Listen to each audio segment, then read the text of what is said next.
we looked at what we've covered, and we tried to not focus on that and not what we as, let me say, detail as it was yesterday. Also to me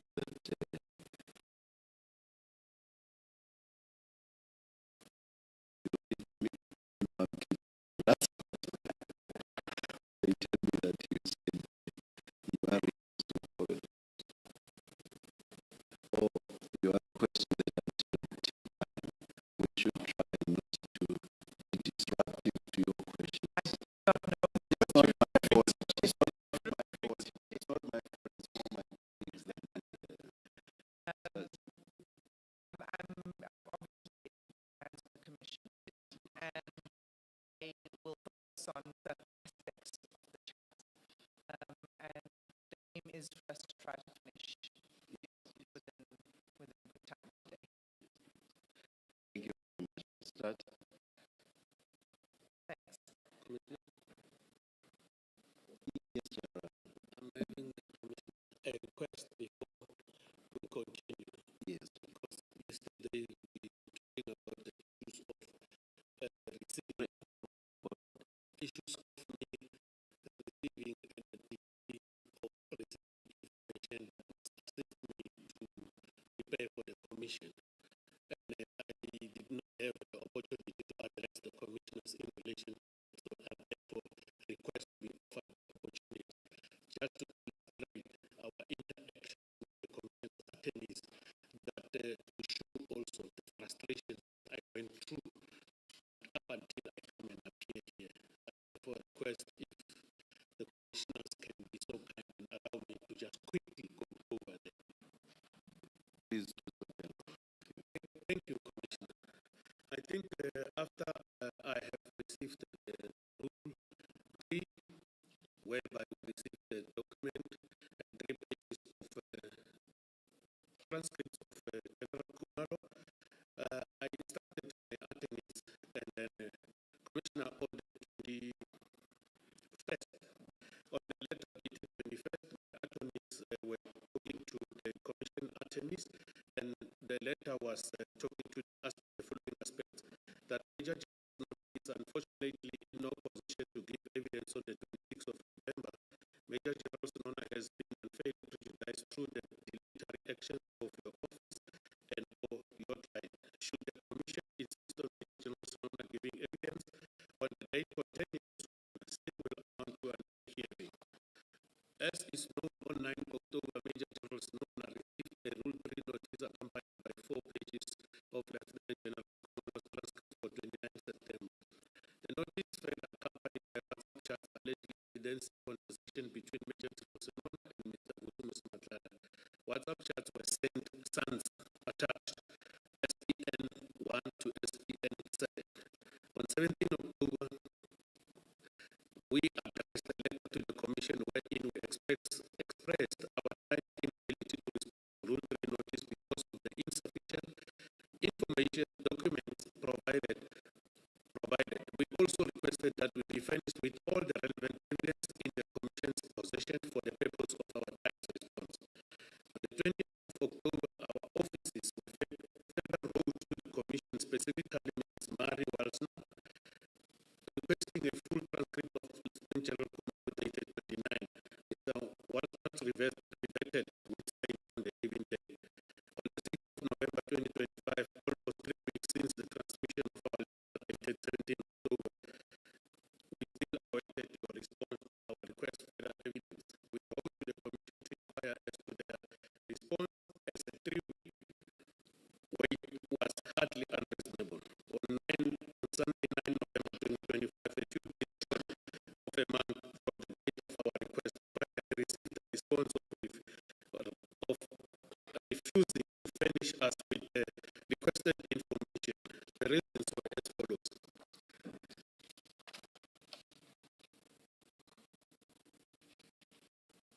Sorry, Commissioner, we finally received the response refusing to furnish us with the requested information. The reasons as follows. I'm going to read this text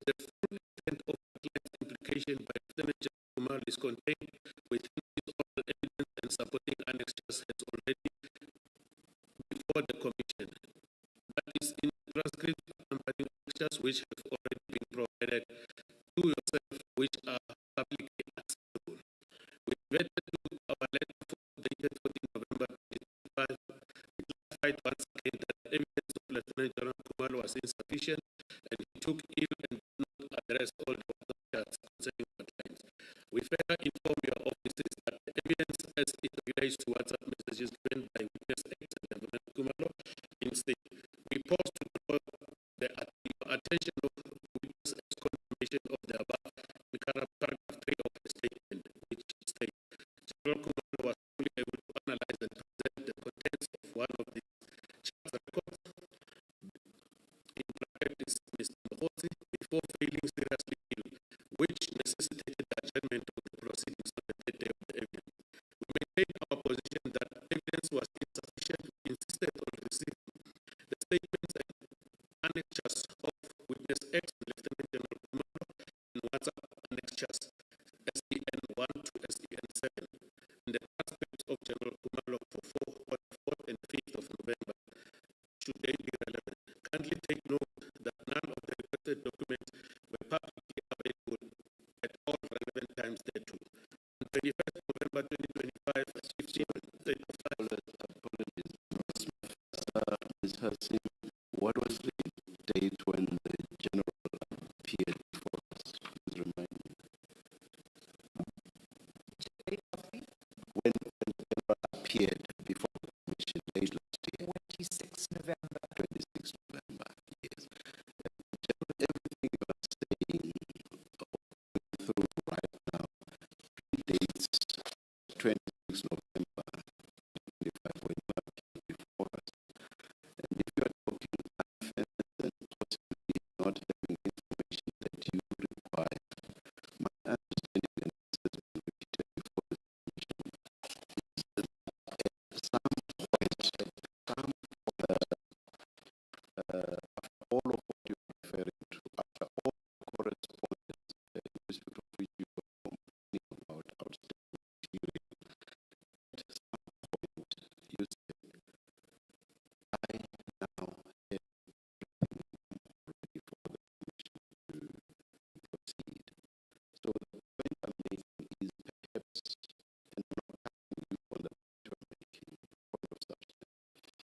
If you can take it after at all to say in that regard, please take it after you had said, now I have everything. Before that, I'm not so sure where all of this is taken. Commissioners, I've taken note of that. Just wanted to inform the commission on record. The challenges I went through before I appeared on the 26th of November. Some of the documents were issued on the very same day that I appeared upon. It was by then it was not even fine that commissioners we were required to receive over the weekend, and the commissioner attorneys promised to deliver those files at my attorney's offices, of which it didn't happen. At some stages, the prejudiced one as a witness in the commission to come and testify or prepare. So I wanted to bring that under the attention of the commission. That one of the commissioners' ruling was that all efforts mentioned before this commission, prior to them being mentioned, they must be informed and provided with the relevant documents and information in order for them to prepare. And failure to do that will have a prejudice on them. I think it is good self, Commissioner, when we get that earlier. So I wanted to this to be on record so that the commissioners must know also the challenges that I have experienced.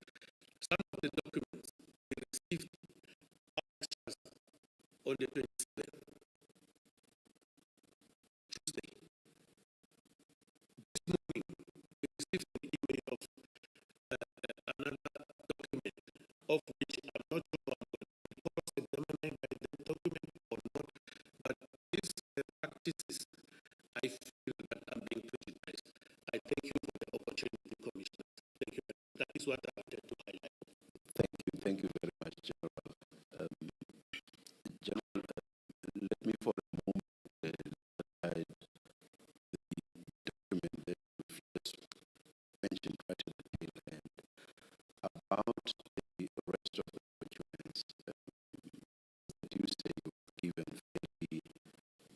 recently. I did not get a sense, not from you, not from Ms. Mafisa, until now, that you were not able meaningfully and effectively to participate in the proceedings of the commission. It was only yesterday that for the first time when you showed us the blank or redacted texts, that one got a sense that you were suggesting some unfairness. But before that, there was not a hint whatsoever that you were not able meaningfully and effectively to participate in the proceedings. Did I get a wrong sense there, Ms. Mafisa? I will change remind the chairperson and the commissioners that regarding one of the occasions relates to the video that was played a couple of days ago of the alleged internal meeting of the DPS.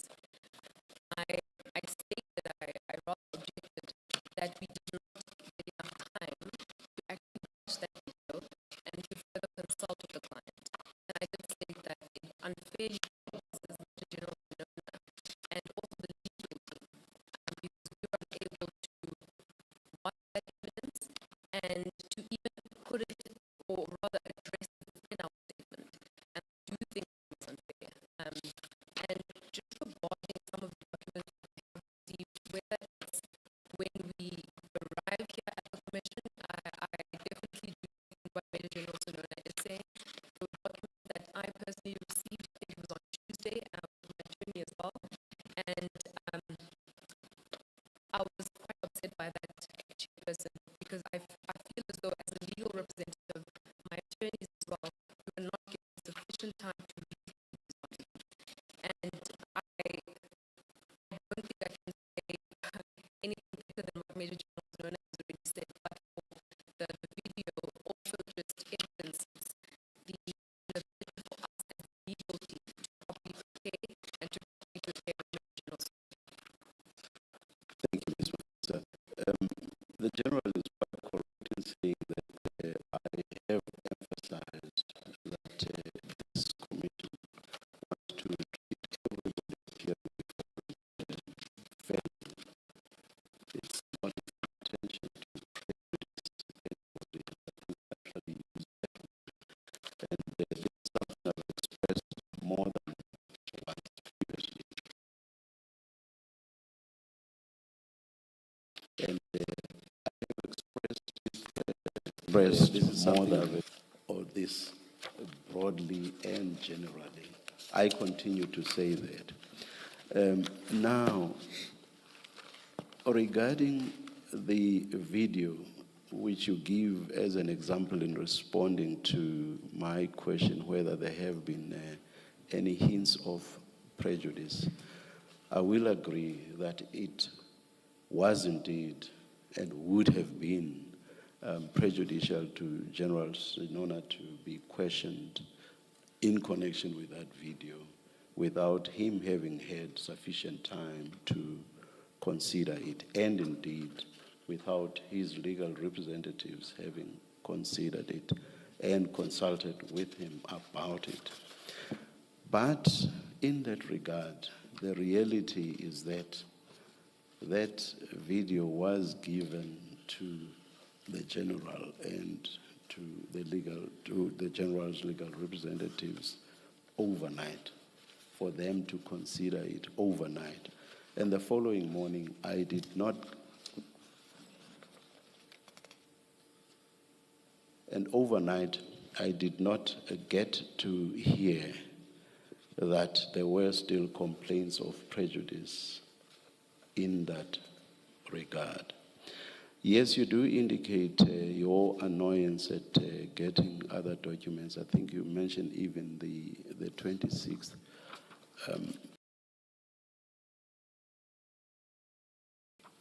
Was the commission advised that there would be prejudice in respect of those I'm not saying it was not, but I do not recall that it was.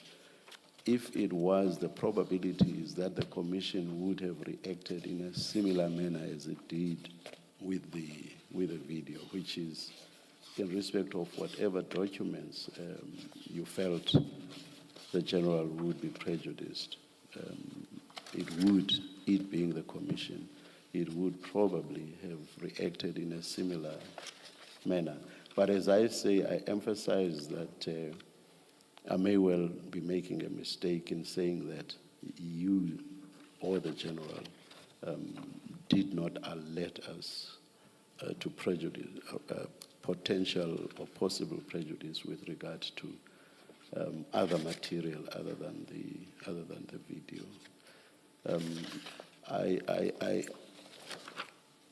Perhaps before you respond, because I saw your instructing attorney whispering and you may want to respond. Perhaps before you do that, let me just invite comment from Ms. Hassim. Thank you, Chair. There's quite a lot that's been said. And, you know, the objection was raised yesterday about documents that were apparently not provided, like the annexures, which is just incorrect. All of those documents had been provided by 26 November at the request of the witness's legal representatives. What the witness and his legal representatives failed to tell the Commission is how delayed they were in providing the Commission with their statement to enable us to finalize our preparation for the hearing. And they received numerous instances of correspondence from us. At one point, in fact, having to warn them that they were at risk at committing an offense under the Commissions Act for failing to comply with the deadline. So it's true that there were certain documents that only arrived, that we were only able to provide to them over the weekend before coming here and early this week. But no objection was raised in respect of those documents.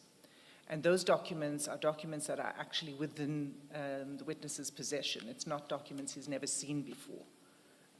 So it's not a surprise document that, when I say in his possession, I mean documents that are his documents in another context, which we will obviously get to when we go through evidence here. So, but the problem was never raised. For the first time yesterday, this complaint was raised. And I think it's raised belatedly. I think it is derailing us. We have limited time, and unless there's an issue that needs to be resolved, which I don't understand there to be, I would suggest that we move forward. All of the documentation that the witness needs, he has. Sorry, the last thing is receiving the statement late really did prejudice this team. There's a lot of information to gather in order to present and coordinate and collate evidence to present before the Commission in these hearings. So are you saying that the lateness of providing the General with the documents was as a result of the lateness of his statement? We certainly needed to see the statement in order to know where we were going to go ultimately in our questioning. We couldn't know that until we saw the statement. So absolutely, yes, it did. You just make me understand this. If you have the documents and you know or possibly know that you are going to be using them, is there anything that stops the evidence leaders from furnishing the other side with the documents? No, Chair. We couldn't know what avenues we needed to investigate further until we received the statement. So documents, I received possession of documents through my own inquiries late, and only after the statement had been provided. Any further submissions, Ms. Hassim? No further submissions. Thank you. Ms. Mafisa? Thank you, Chairperson. Maybe I must first start with not our first appearance, but our second appearance on the 26th of January. I'm a little bit tired, Chairperson. But on the 27th of January, we did communicate to the evidence leader. I specifically communicated to the evidence leader in person that the documents that we received on that particular day it was perhaps maybe unfair to give the legal team those documents that belatedly on Tuesday. I did not have enough time to read through the documents. My attorney did not have time to read through those documents, and Major-General Senona. So I would like to make it quite clear that this was communicated in person to the evidence leader when we received those documents.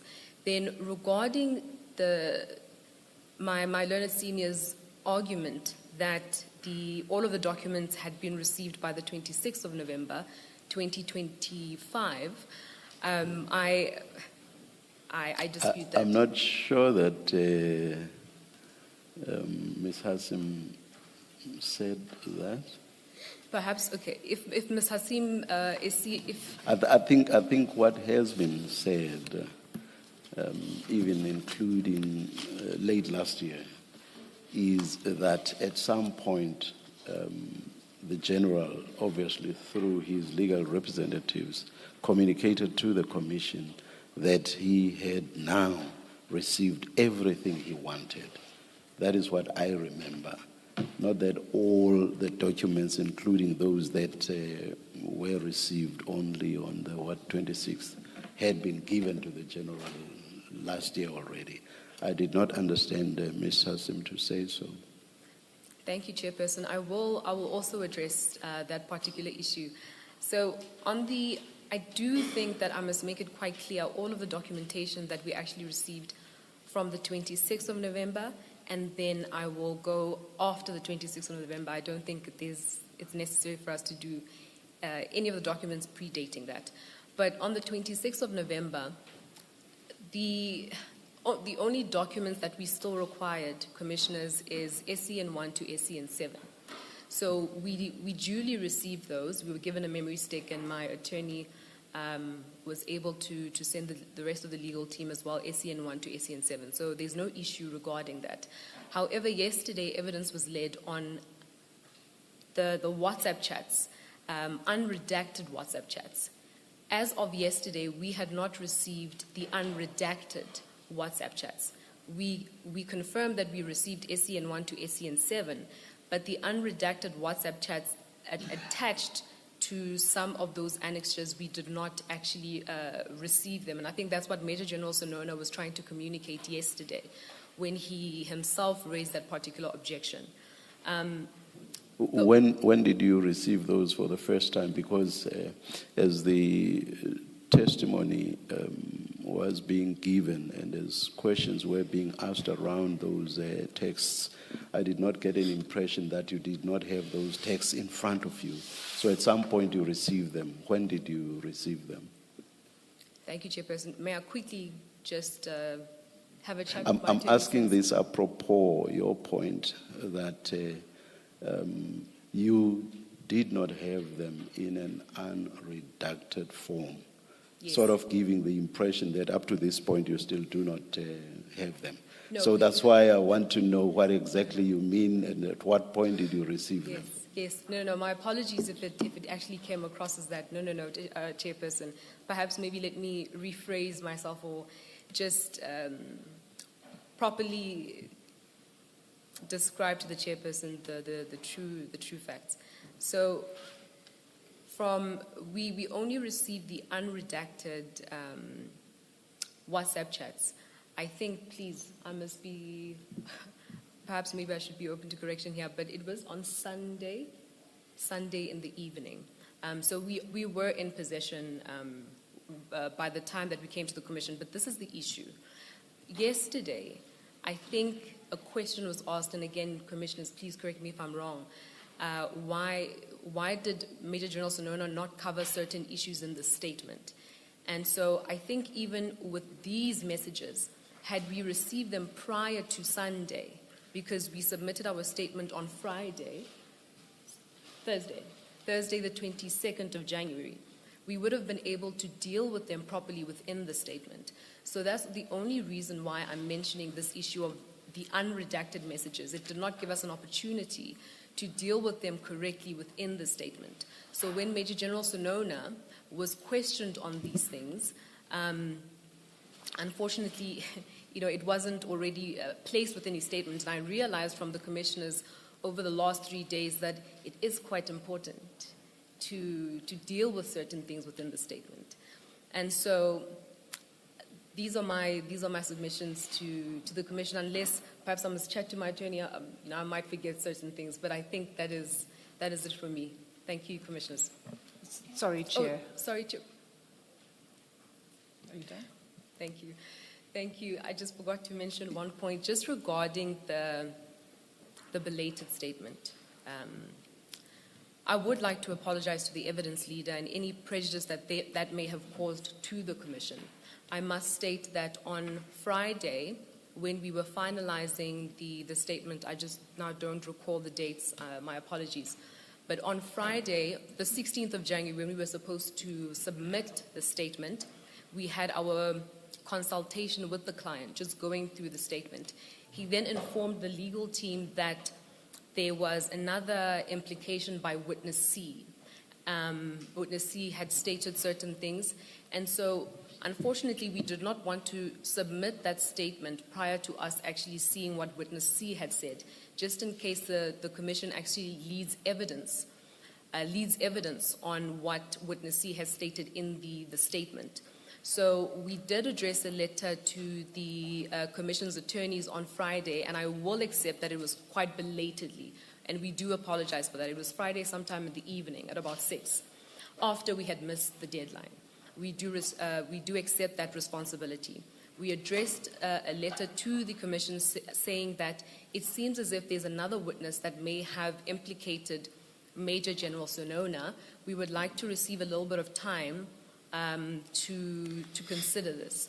And I hope now I don't have my dates mixed up. I don't have the correspondence before me. But that's essentially actually what we were trying to do. We're trying to first, read the documents concerning witness C.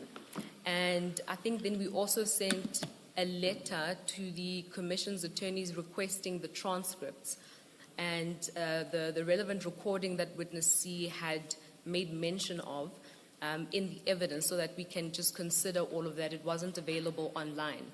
I will say that the Commissioner's attorneys, they provided that to us very, very quickly, and they also assured us that witness C's evidence would not actually be used in Major-General Senona's leading of evidence or even in the probing.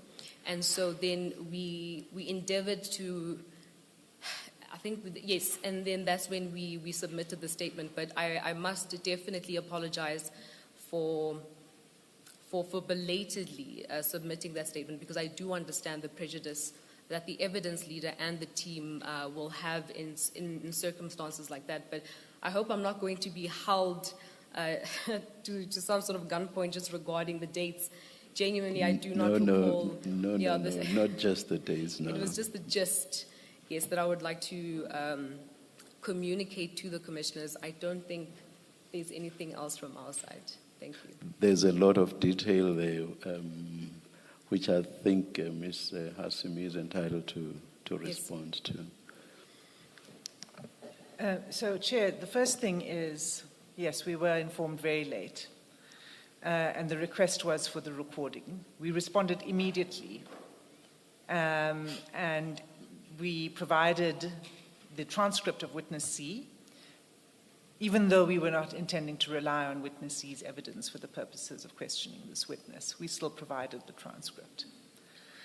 Despite that, then the next thing that happened was that there was an undertaking that the statement would be provided to us by the 19th to 20th. That was the language, 19 to 20. We granted an indulgence to the witness and waited until the 20th. And on the 20th, there was no communication from the witness's attorneys as to why we still hadn't received the statement. And we had to make a further request. And this is particularly in light of the fact that there was nothing more, given that there was no information that was provided to the witness that required further work on the statement. It was just inexplicable, and no explanation until now, such that it is, was provided as to why it was so late. So I just want to clarify that. There was quite a lot of correspondence, and it was only on repeated pressing that we eventually received the signed statement on the Friday before the hearing. As far as the questioning yesterday, that Ms. Mafisa says was unfair because it relied on information that had not been provided to the witness before the statement, that is factually incorrect. It's factually incorrect. I questioned the witness on an annexure to the WhatsApps. And the question was, why is it we are getting a response now on the issue we were engaging on when it wasn't in the statement?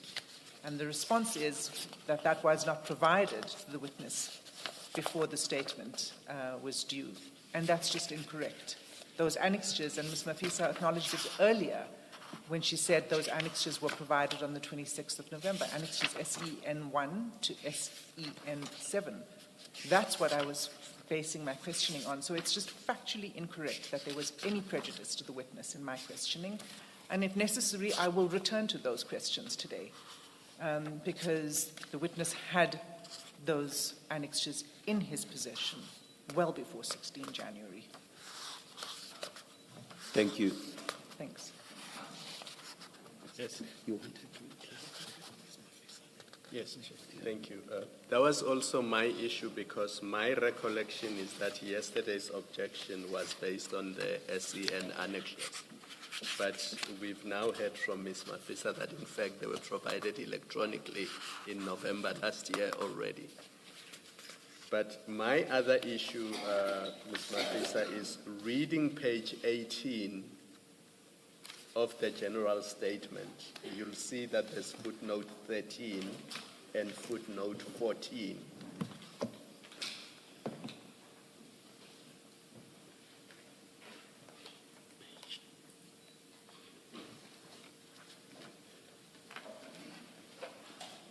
What the general is talking about there is the WhatsApp exchanges between himself and Mr. Matlala, leading to the meeting at the Pels on the 15th of April, 2025. So he did have those WhatsApps and he did read them in preparing his statement. Otherwise, he would not have referred to them and even have date stamps. I would understand if he said, I cannot deal with these WhatsApps because I have not received them, or the format in which I have received them is redacted, so I don't know what's in the WhatsApps. But looking at this statement, it creates the impression to me that he has seen the WhatsApps, he knows what is in the WhatsApps, and he can give evidence on that. I do not get the impression looking at footnote 13 and 14 that he does not know what is in those WhatsApps.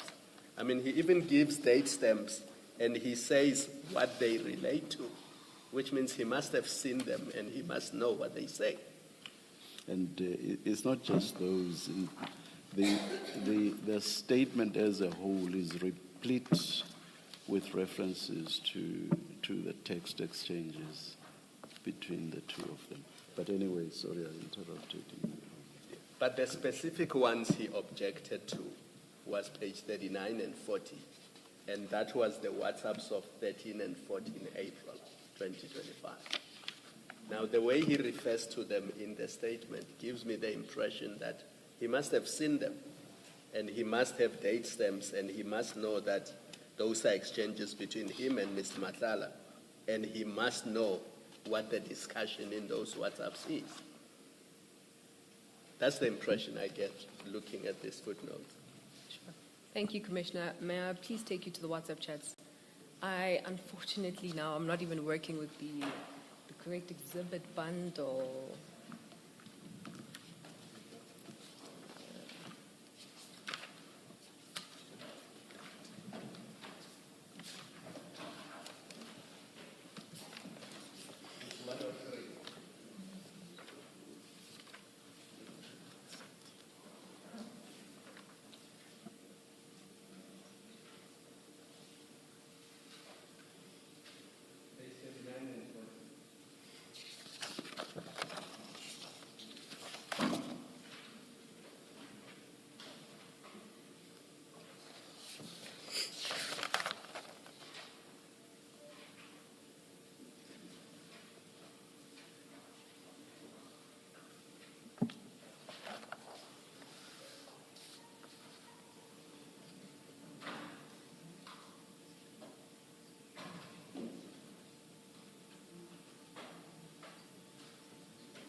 Thank you, Commissioner.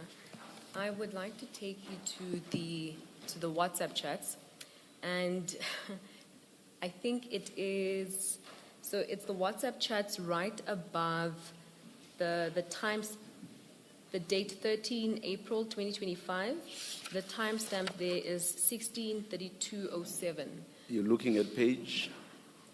Sorry, my attorney will just get that for me, Chairperson. I don't have the page at the moment.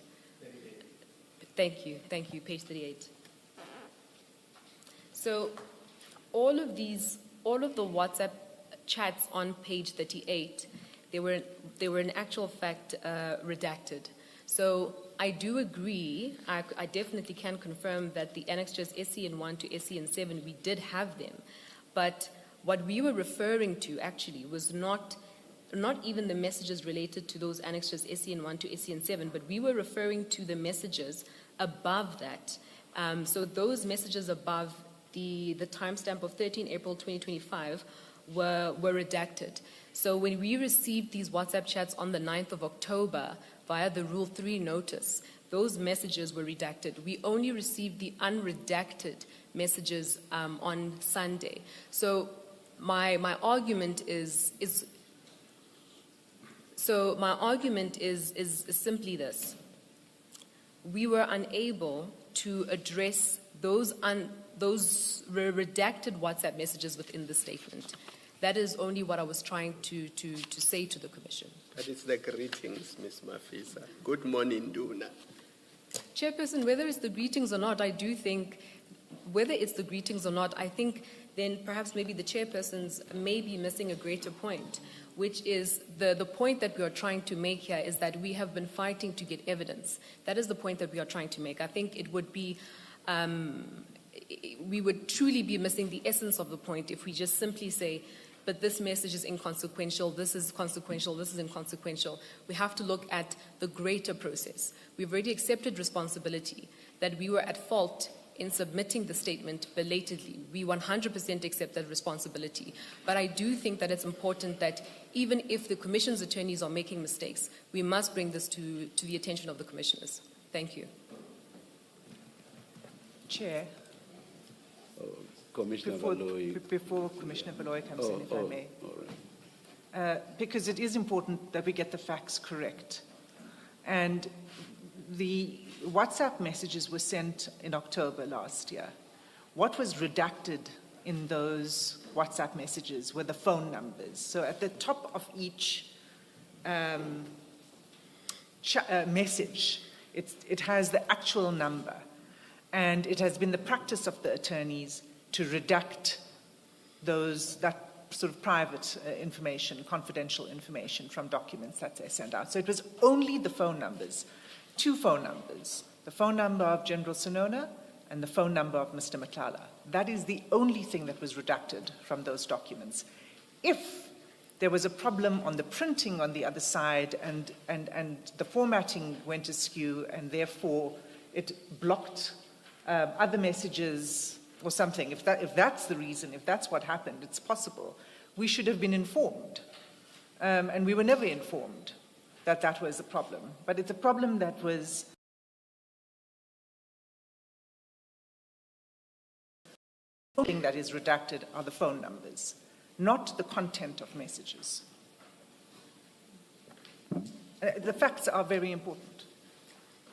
Chairperson, I don't know if I can hand my page up as we received on the 9th of October. It is incorrect that it was merely the numbers that were redacted. I can hand this particular page up to the Commissioners.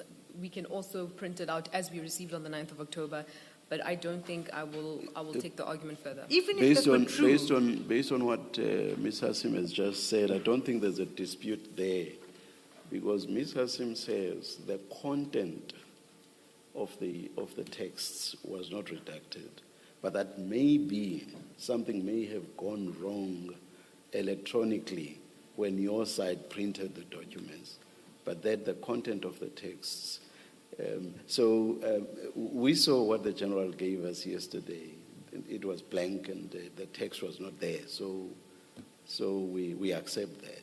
So there's no dispute there. So the question is, if the attorneys sent something that actually had the content of the texts, what went wrong, where and how, that would be the issue. Yeah. But the point Ms. Hassim is making is, once your side got those blank texts, perhaps an issue should have been raised by your side. That's her point, not mine.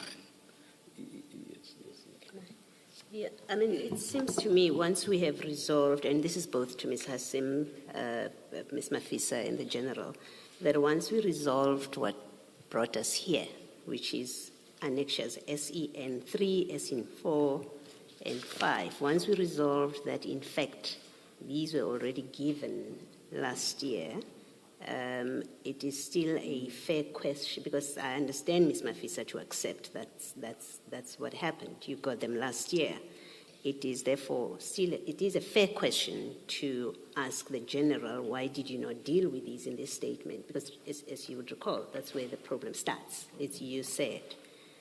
He shouldn't be asked that question, and we asked Ms. Hassim to pend that question while we resolve this. It's clear from your admission that in fact, that's a fair question to ask, because you got these last year, these annexures. And it's not clear to me why we are having this discussion now and wasting so much time on it. In my experience and expectation, two things should have happened. One, on day one, you should have recorded fully what your concerns are about the bundle of documents that you've been given, and then we deal with it so that we run with evidence and we know how to manage the process if indeed there are documents presented that were not given to the witness in good time.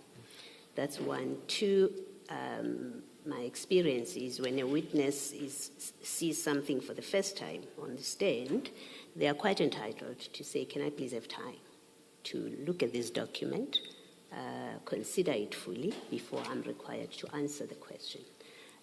And that in many cases may well entail pending that question to allow the witness outside of the pressure of a sitting to look at a document and come back and properly answer.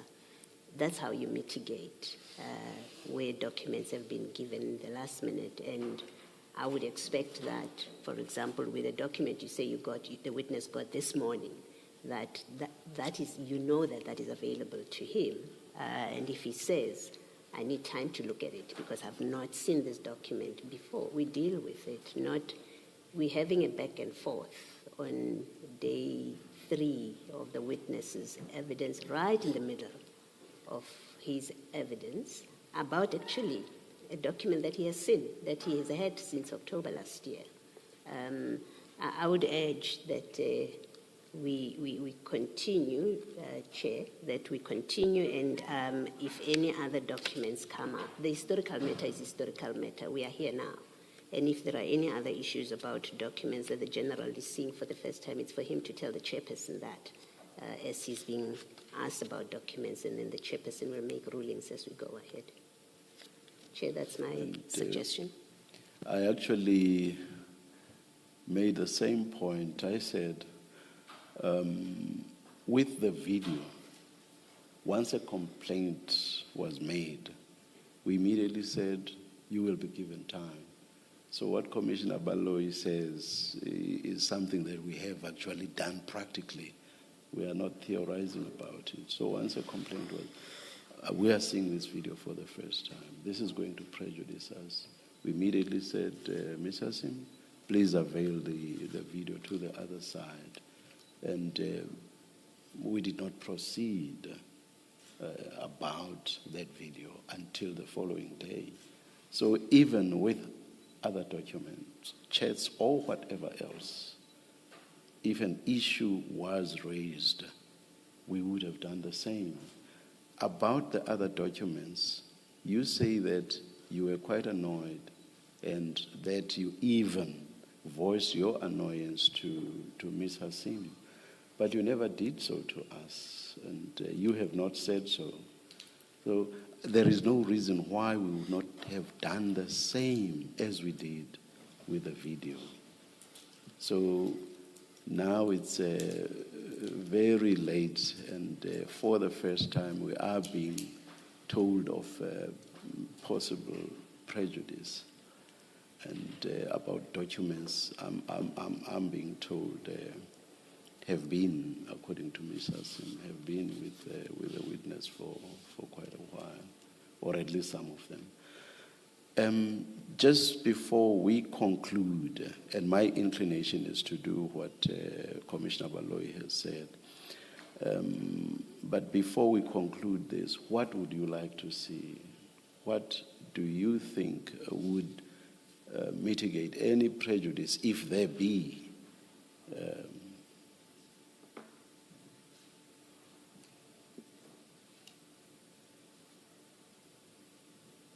Thank you, Chairperson. I do agree that we should continue. I do agree with that. Perhaps what I will also just say from our side, because we have taken up quite a lot of time from the Commission, perhaps maybe what I must say is we committed definitely that we had received the documentation on the 26th of November. Commissioners, I'll probably just simply put it in this way. We do not know the evidence that the Commission is in possession of. So when we specifically mentioned that we wanted the evidence of witness X and the corresponding statements and the transcripts, to our minds, that was what we would need in order for us to put the statement together. But for us to belatedly receive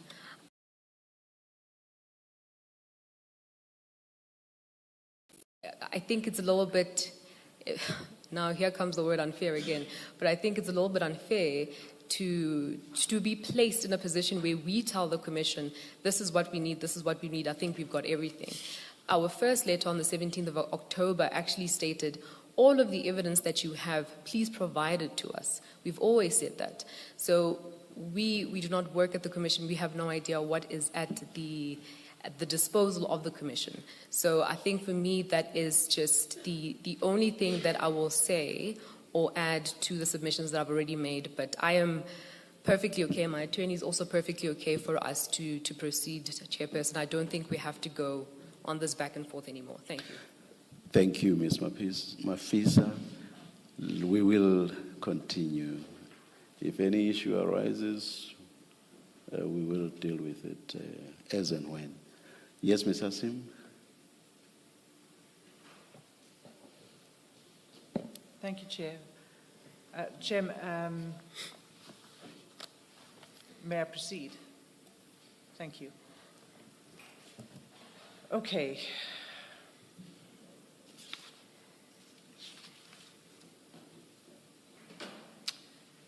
I'm going to begin then, since this is part of the discussion that we've started with this morning, with the question I was told to pend yesterday. And that is, General, why it is that you didn't, in your statement, so let me just remind you what we were talking about. There were annexures to the statement, to the WhatsApp chats, including the docket of information pertaining to Mr. Nangi. And you said that you had not looked at that when you sent it to Mr. Matlala. And then there were other annexures, SEN 3, 4, and 5, which you said, although he sent it to you, you didn't open it and look at it at the time. You only saw the full contents for the first time when it was provided to you by the Commission. And my question to you was, and that's why you didn't do anything with it. That's why you didn't raise a concern. You now became aware that there was confidential information, that you ought not have shared the Nangi affidavit, for example, but you didn't address that in your statement. You only started to provide that as a reason under questioning yesterday. And my question to you yesterday, and I repeat it today, is why? Why didn't you address it in your statement? In your statement, you addressed the Nangi thing. You said you gave it to him to warn him. But that's all you said. Why? Why didn't I do what? The question, can you repeat it, please, Commissioners? Do you recall the evidence of yesterday Yes, regarding Commissioners. these annexures? Yes, Commissioners. And you recall you said this is unfair because you hadn't seen it before, the annexures. Which annexures? The SEN 3, SEN 4? Yes. I said, Commissioners, I've never opened these ones. I never read them. I happened to see the full contents when the information was provided by the Commission. Yes, and I said, why, at that point, did you not, when you answered us on it, you said if you had seen it, these are the things you would have done, you see that this was a problem, these contents of these documents. Do you recall those answers yesterday? Correctly, I recall that I said I would have written an information note to my supervisors to be able to deal with the matters. Yes. Yeah. And my question to you was, why are you now saying that when you didn't give us that response in your statement? You didn't acknowledge in your statement that these are problematic annexures that you had. I think when these annexures were opened,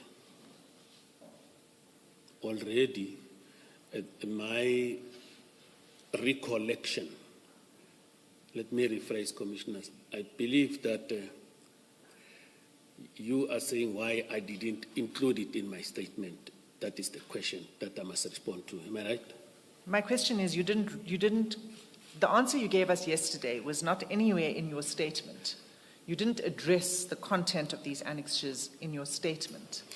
Correct, I didn't address the content of these annexures in my statement. And then you said that the reason you didn't was because you didn't have it at the time you were preparing your statement. But we now know that's not true, because you did have it. Isn't that so? These annexures were received through the lawyers. I can't recall the actual date. But I think when we look at it, they were redacted. There were information that was hidden on it. And one couldn't make a context of that. If my memory serves me well, I'm talking under correction. But I agree that I didn't talk about it fully in my affidavit. And that is what it is. I didn't talk about fully in my affidavit. I just indicated that. And now, you see, when you receive these things, you get questions, Commissioners, and the questions also, you have to respond to them. And then when you respond to them, in responding, some of the things when you respond, you recollect some of the information. It becomes back. And when it comes back, you end up saying those things that you are remembering that are the truth, nothing else but the truth. So eventually, when you write a statement, you will write about things that you remember. And as a human being, you will also be making some faults. That is why there are sometimes faults. We also make faults, and I believe you also make faults. General, I think you are evading the question.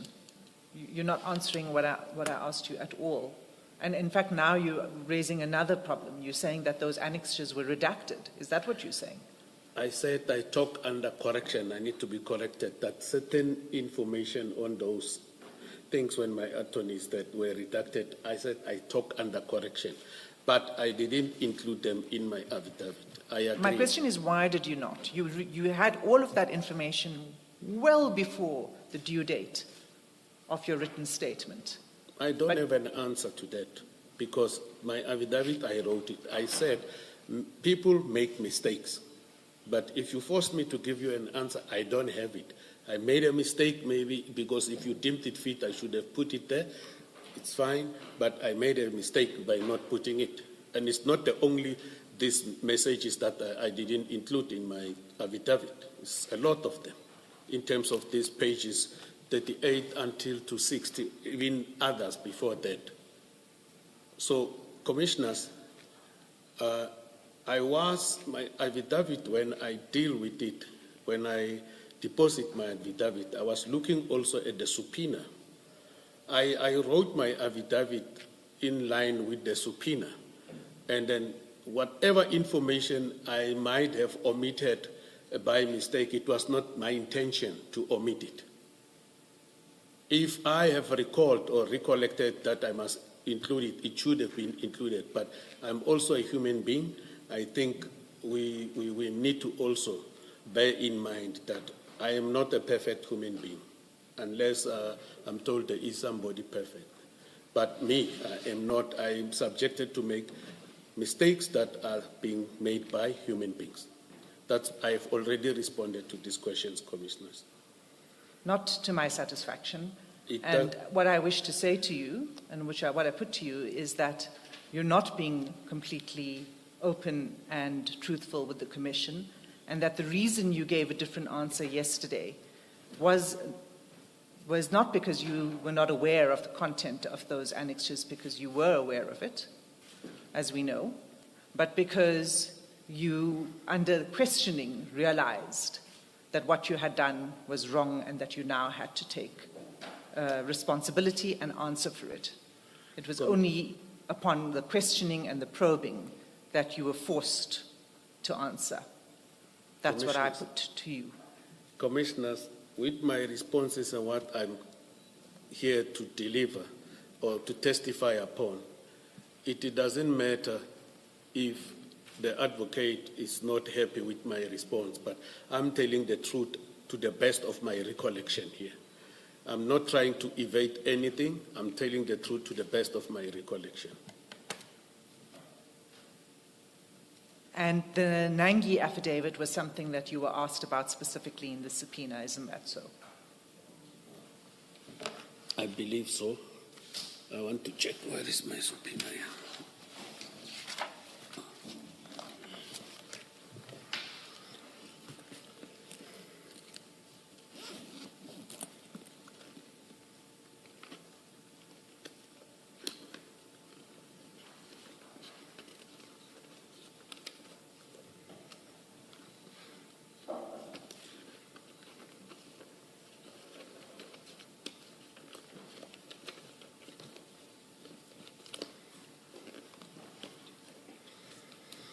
I'm trying to search for my subpoena, Commissioners. I don't know where I put it, so that I can just have a look and respond to the advocate. Are you referring to the Regulation 10.6 notice, which sort of indicated what you were required to address? Or? Correct, Commissioners. Yeah, I'm looking for it. I don't know where's my files, some of my files here, the actual subpoena in order to respond, because the advocate is saying in that document I was required to talk about the Nangi issue. Yes, so, Chair, we're trying to find whether it's in the record in order to assist the witness. But I can read out the paragraph of the notice that's relevant. And the question in this, in relation to this Nangi affidavit was the following. What was the witness's purpose in sending a WhatsApp message to Mr. Matlala on 10 March 2025 at 21:03, attaching the complainant affidavit of Mr. Nangi, and then we attached it, and other contents of the docket in KAZ number, and then we put in the KAZ number. So that was the question. I think I've highlighted the purpose, Commissioners, yesterday. Okay. For the purpose of securing time, I did highlight it yesterday. If maybe the advocate was making note, the purpose I've highlighted it. I was asked several questions, and vigorously so yesterday, regarding the purpose. And I think I have responded yesterday, Commissioners. and I still remain with that.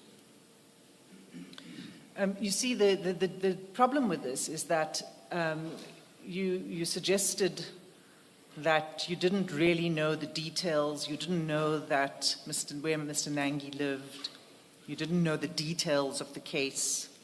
But once you were aware that this very serious alleged criminal was released, you felt you needed to warn Mr. Matlala. But the reality is that you did know about the details of the case because you had received a complaint in February last year by the DPP in KZN regarding your oversight of the case and deficiencies in your management of the investigation of that case. Isn't that so? Commissioners, the issue, I've never received a complaint from the DPP in February 2025. I've never. And I want the commissioners to bear with me because I'm not going to get into details. I'm going to give just a straightforward answer and stop it there, and I'll give a reason to that. I'm going to plead with the commissioners. There was a complaint that was sent to the NDPP, by the NDPP, to the national head of the directorate. There was a case that was investigated in KwaZulu-Natal of kidnapping, extortion, and some other charges there, where these persons, Nangi and other persons, were arrested. The investigators at the ground level did their investigation, and in a process, certain things happen that I don't want to get into details. Eventually, the matter was set for bail application in January. The NPA withdrew the case. They gave reasons there. After that, it's then that there was a complaint by the NDPP to the national head. Processes were followed and everything. Commissioner, there is a DC that is currently on trial. I want to appeal to you and also say, with this saying and understanding that it's sub judice for me to come and talk about these things here of that nature. That complaint, it went through the national office, it went through its processes, and there is a DC and there is a hearing that is in progress. The last time I appeared here, on the 26th, from here I attended a DC. It is continuing. So I appeal to you not to respond to these questions that are related to this. And the disciplinary process against whom? Myself and 4 others. And is it a disciplinary so you say there was a complaint, and I'm not asking you to discuss the detail of it. I respect that if it's a pending matter, you won't discuss it, but I think we just want to try and understand your evidence about this, what it is that you're saying to us. So you say there was a complaint against you and others relating to the Nangi matter.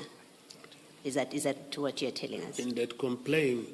No, let's take it step by step. You can explain. I want to clarify something before I answer.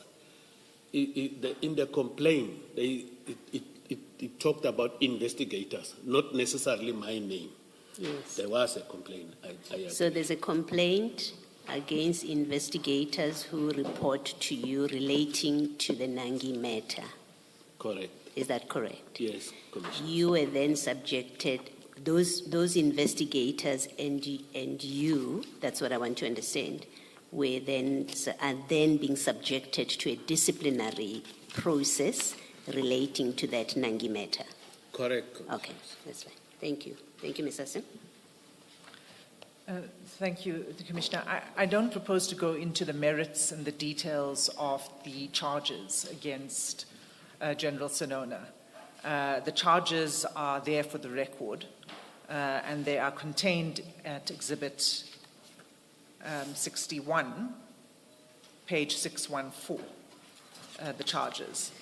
It's just the fact of the charges that were relevant, and I accept that, pardon me?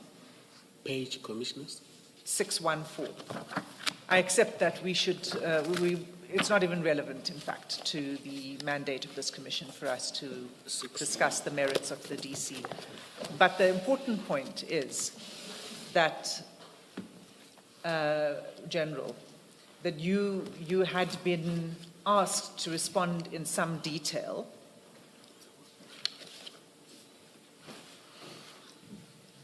Come again, Commissioners. What is the question? You had been asked to respond in some detail to the concerns that had been raised by the DPP in KZN. And I'll just take you to page 616, Exhibit 62.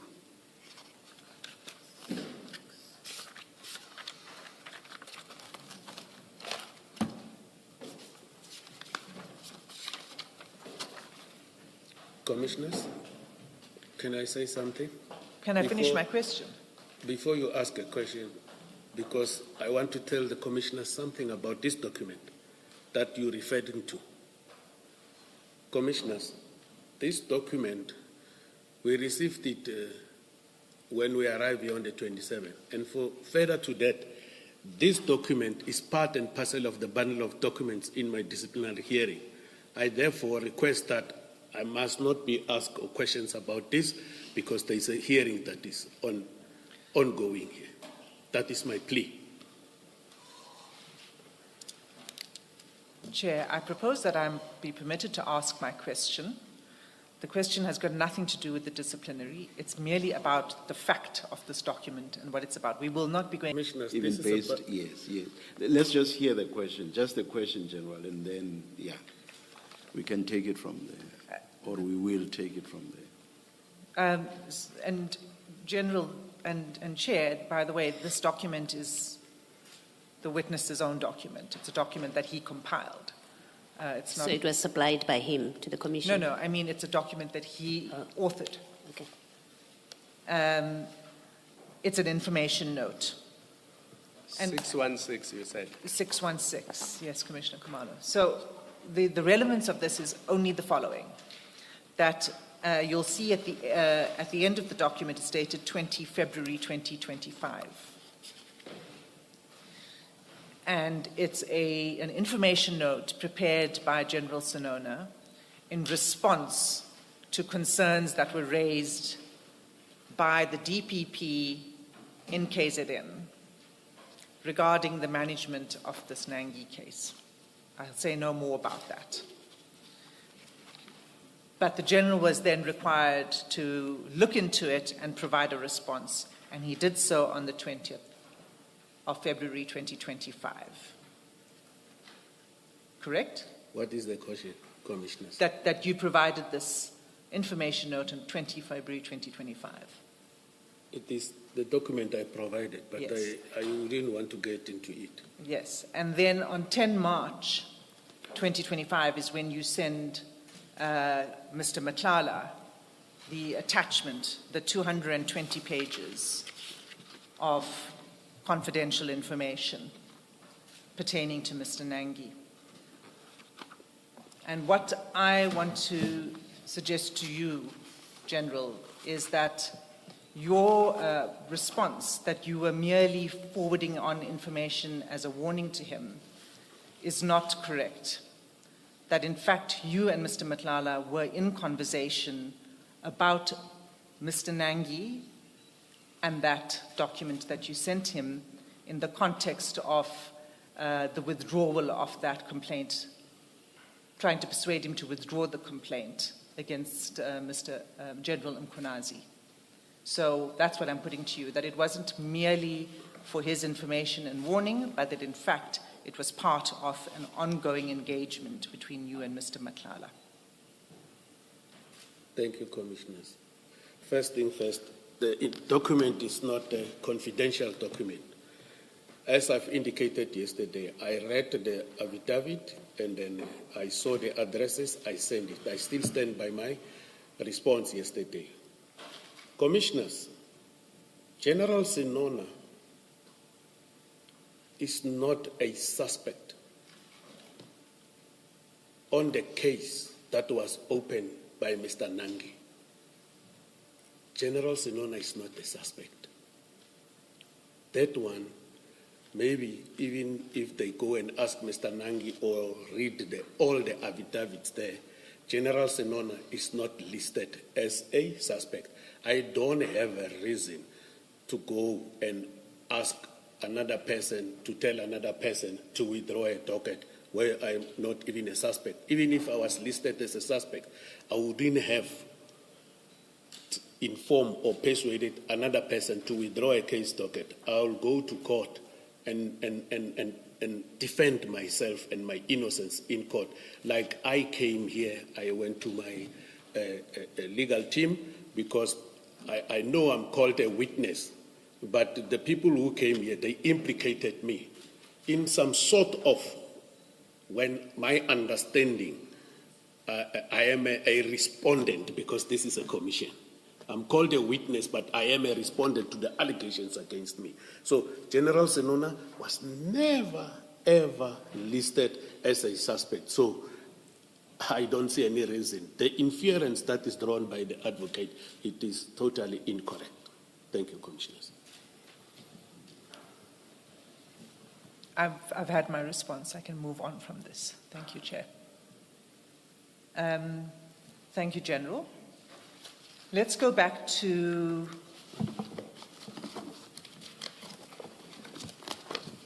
just want to get the date where we were. We had dealt with 9 of the WhatsApp chats. Can you turn to page 40 of the WhatsApp chats? And can you read the first message that Mr. Matlala sent to you on the 14th of April? Maybe before you do that, Ms. Hassim, I know you've asked us to give you as much freedom to run your line of questions without interruption, but I think it might be more efficient and neater if I ask my question now. If you would just remind me that confidential SEN 345, where do we find the one that relates to the President? I just want to ask a question. I think it was in the 300 something. I think it's 291. I'm told it's 291. 291.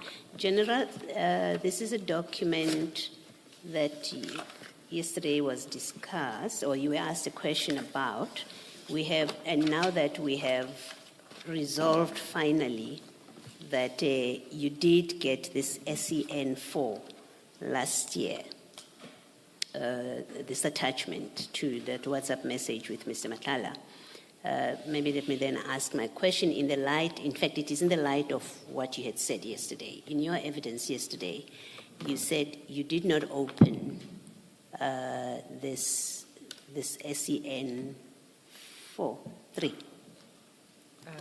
The 291, page 291 document. You said you had not opened that WhatsApp attachment when it came from Mr. Matlala. SEN 4. I'm told it's SEN 4. Yes. You said yesterday that you did not open it when it was given to you and you never opened it. And I'm not probing that any further. I think we had that discussion yesterday. But we now know from this morning exchange between the lawyers that in fact you were given this annexure last year already. So you had it and you would have seen what it is. And my question on the back of what you said yesterday is, after you saw this, after it was now sent to you by the evidence leaders and you see what it is, did you prepare an information note in the way that you said you would have? You remember your evidence yesterday was, had you opened the attachment, you would have, because you see on the face of it that this is not information that should be exchanged or that should be in the hands of a private person. And if you had seen it, you would have it done. But now we know you saw it because it was given to you last year. Did you do anything about it? Commissioner, I didn't prepare an information note. Reason being, I was and I still am under the impression that since it was presented before the commission and the team that were downloaded and got this information have submitted a report to my principals, and I believe they are continuing with investigations. I didn't want to write another thing because I wanted to leave the commission and its investigators to do their job independently. So, Thank you, General.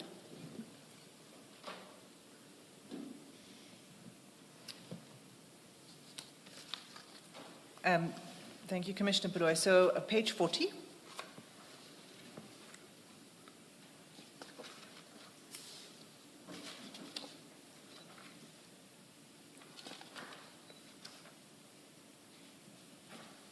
You there? Can you just read the message that Mr. Matlala sends to you on the 14th of April? oh, Nduna, don't forget to ask our brother about that lady who's stirring problems. And who's that lady who's stirring problems?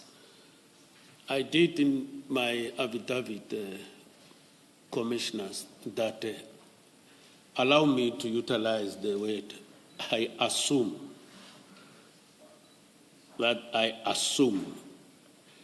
that it may have been concerning the tender, Medicare tender, and his issues with Lieutenant General Kua. I assume it might be Lieutenant General Kua.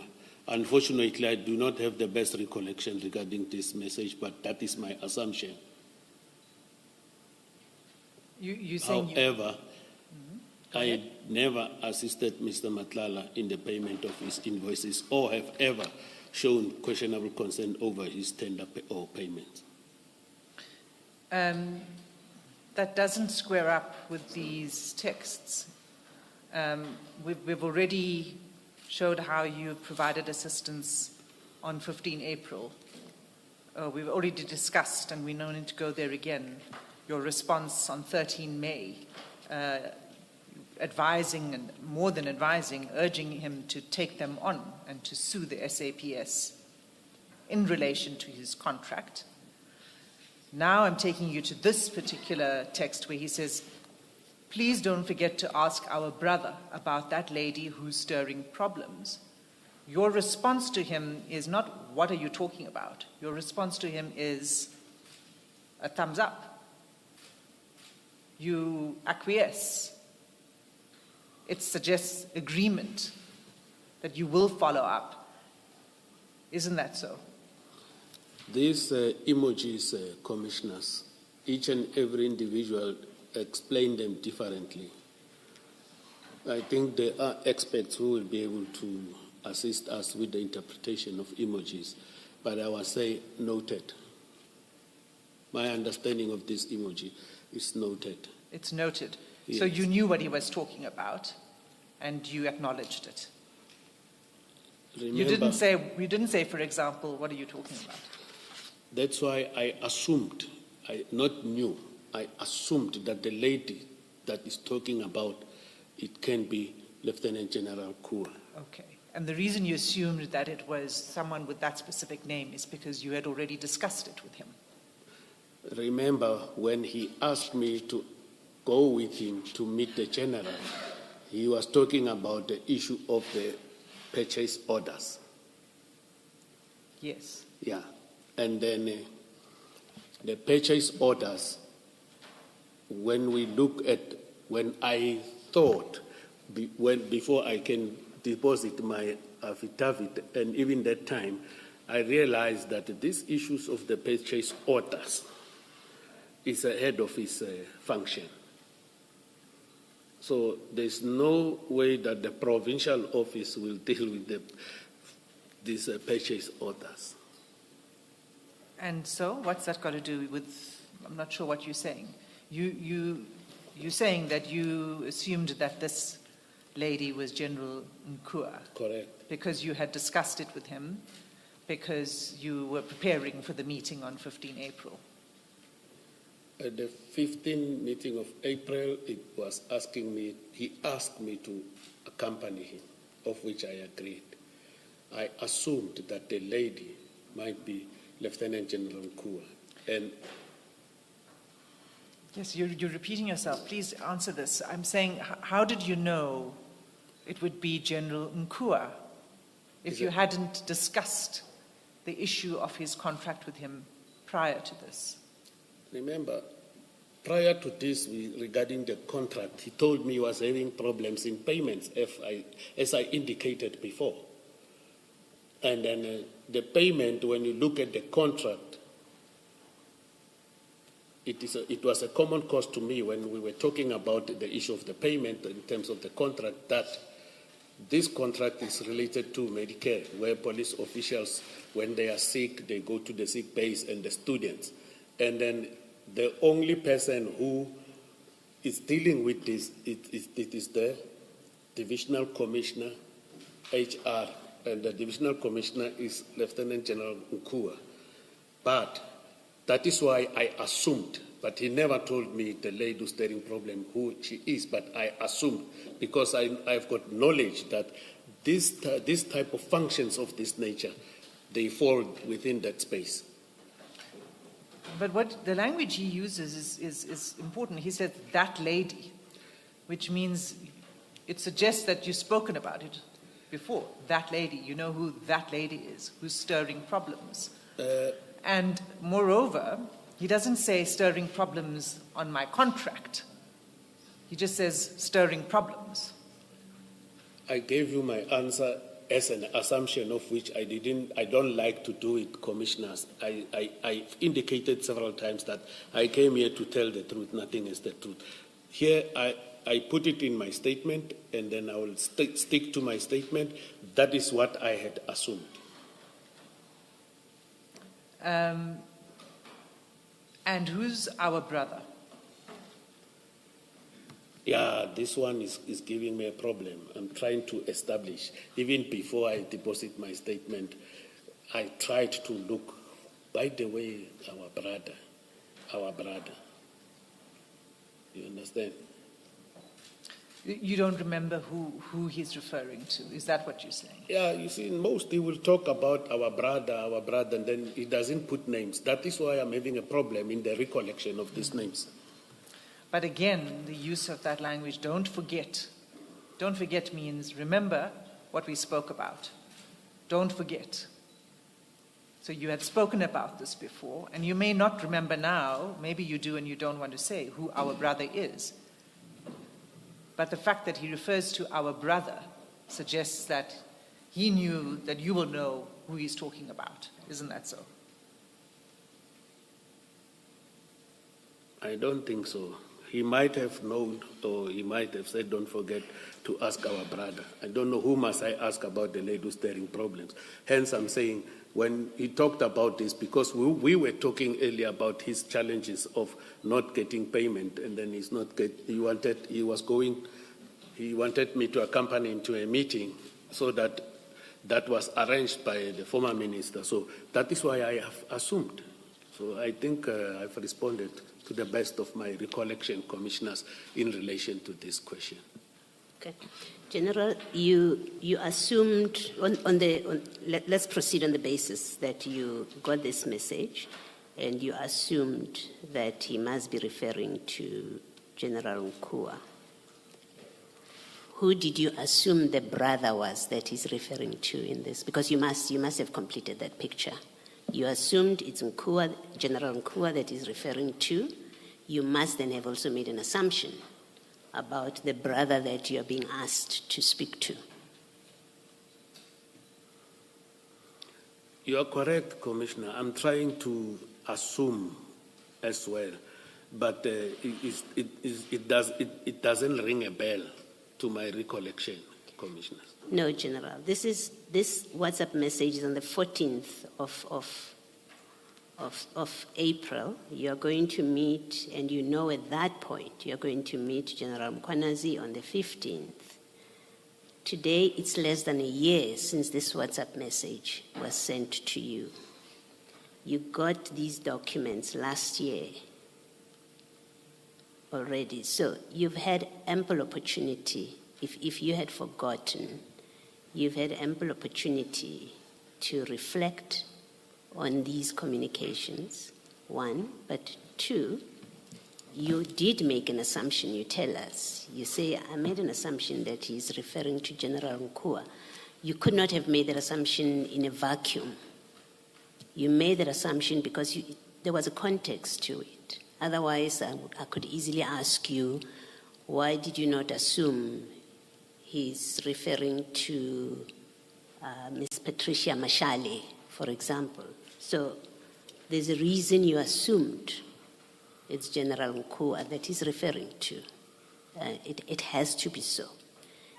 And I'm saying you must then have assumed something about the brother that he's referring to. You may have been wrong in your assumption, but you should be able to answer the question, who is the brother you assumed he's referring to?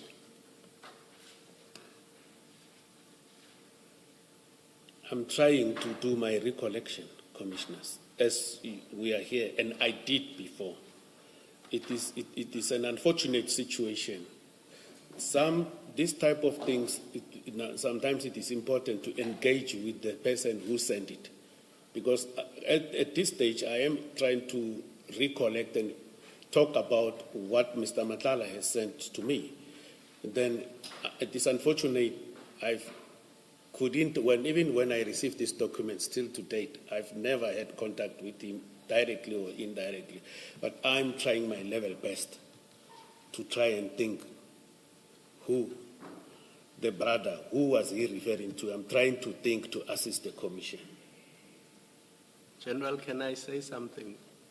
At this moment, you are not assisting the Commission, and you're leaving me, I'm speaking for myself, you're leaving me with the impression that you are evasive, you choose not to answer questions that you fear might get you into trouble. Because there is no way somebody can say to you, don't forget. It's a reminder, which means you must have discussed this in the past. And when he reminds you, you don't say, what are you talking about? I'm confused. You give him a thumbs up as if to say, yes, I will not forget. So when you say you assume you can't remember, it gives me the impression that you either don't want to tell us or you are deliberately being evasive. This is not 15 years ago, as Advocate Commissioner Baloyi says. This is a few months ago, in the lead up to an important meeting with General Mkhwanazi. Commissioners, I am not evasive. The issue that I'm afraid I'll be in trouble, I am already in trouble. I indicated before your good self here, Commissioners, that with these documents of the Commission, I am already being in trouble. So I can't fear to disclose what I recall and being afraid that there will be trouble. I am already in trouble. So at the end of the day, Commissioners, I see from time to time, if I can't recall something, I'm told I'm evasive, I'm told I'm lying, and I don't want to respond to these words that I'm told about, but I'm not a person who will come here and mislead the Commission. If I was lying, Commissioners, the chairperson of the Commissioner, when I arrived here, asked me one question. Are you affirming or are you taking an oath? I said I'm taking an oath because I don't want to lie. Please. And General, to be fair to you, the reason I'm mentioning this to you is that I don't want to put things in a report that I did not give you the opportunity to respond to. The impression you are making to me, I must let you know about it and give you the opportunity to, respond to that.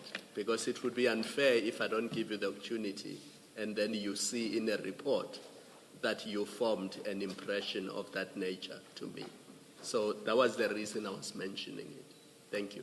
Thank you, Commissioner. General, can I, still on this, the brother that he's referring to, is it possible that he was referring to General Mkhwanazi? It is not.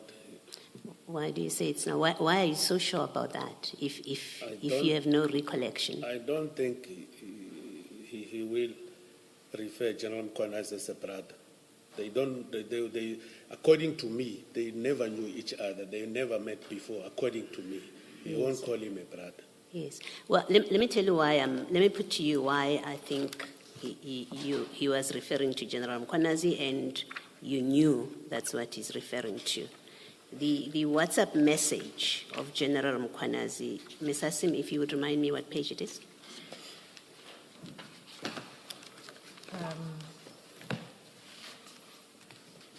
It's the annexures bundle, file 1, annexures to the witness statement. And it's annexure S4. Thank you. Thank you. Page 89. Yes, thank you. The reason I'm putting to you, and I'm doing this to try to get us through this very quickly, because I think we are getting nowhere with you, with your responses. You're repeated on few responses that I don't remember. In this WhatsApp message, General Mkhwanazi records, you have been talking to him. The opening paragraph is, you made arrangements that I meet this guy because, and then he carries on.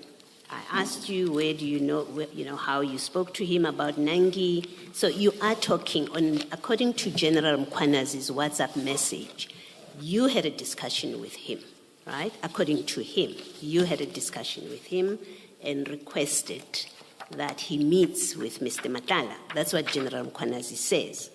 Then this WhatsApp message where Mr. Matlala says to you, remember to speak to our brother, which comes a day before the meeting with General Mkhwanazi, and you assume he's referring to General Nkua, who incidentally is the person they're going to be discussing in the meeting the following day. You make that assumption, it is General Nkua he's referring to. And then you are blank to us about the brother that he's referring to, that you are supposed to speak to. Now, when I thread General Mkhwanazi's message that you asked him to meet with this gentleman, it says you are talking to General Mkhwanazi. That's what General Mkhwanazi tells us in that WhatsApp message. You are talking to General Mkhwanazi about this meeting. Mr. Matlala says to you, speak about the lady who's causing trouble. You say you assume it's General Nkua. I want to put it higher than that and say, you know he's referring to General Nkua. It's not an assumption. And then the brother there, you know who that brother is. Otherwise, you would have not noted, you would not have simply noted this. You would have said, who is the brother you're talking about? If you didn't know, you knew. And the sequence of messages, including General Mkhwanazi, suggests that Mr. Matlala was asking you to speak, when you speak to General Mkhwanazi, speak to him about, mention General Nkua as well, that in fact they discussed the following day.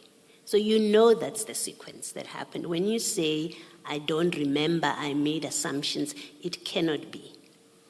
And I think in nearly similar vein to to Commissioner Khumalo here, I think I would like you to take this commission much more seriously and give us proper answers. You are not assisting the commission. You say, I took the oath, I said I was going to tell the truth, and I'm trying my best to assist. You must accept sitting there that when you say, I don't remember, it's of no assistance to the commission at all. It isn't of any assistance. And maybe it's worth mentioning that you're actually here under subpoena. You didn't volunteer to come and assist us. You were subpoenaed to be here, and you're sitting there behaving, and I say this with utmost respect. You're sitting there behaving like someone who's just discharging the obligation of coming here under subpoena. You're not going to tell us anything. You do know what this was about. You simply choose not to tell us what you know this WhatsApp message was about. You can comment if you want, but that is my view as well. I share Commissioner Kumla's view that you're not being of assistance to us. And it's a deliberate decision that you have made. No comment, Commissioner. Thank you. Chair, it's 7 minutes past 11. I'm not sure what you would like to do.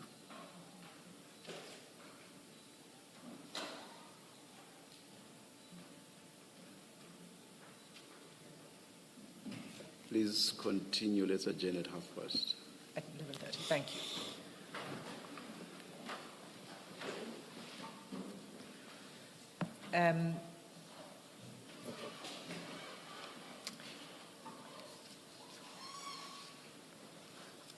On this theme that we've been dealing with of the assistance you provide to Mr. Matlala, after this exchange where he asks you, he reminds you, don't forget, ask that lady, you say, thumbs up.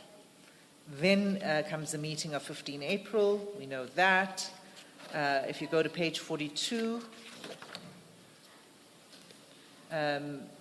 you'll see the message from Mr. Matlala to you. He says, this number will call you to make meeting arrangements, and then he gives you an 066 number. Who was that who called you to make arrangements? Thank you, Commissioners. This number was sent to me by Mr. Matlala in order for me to be able to meet him where he was. When I called this number, the person who was talking on this number, it was Mr. Matlala. So he called you from this number, which wasn't his usual number. He sent me this number. Yes. And then, yes, this is not, it was not his usual number. Yeah. This number called you, and he was the person on the other end of the line talking to you. Okay. Let's move on. You meet on 15 April. On 15 April, you learn more information about the alleged criminality, as we heard yesterday, because now you heard about the investigation of the alleged attempted murder. Do you remember?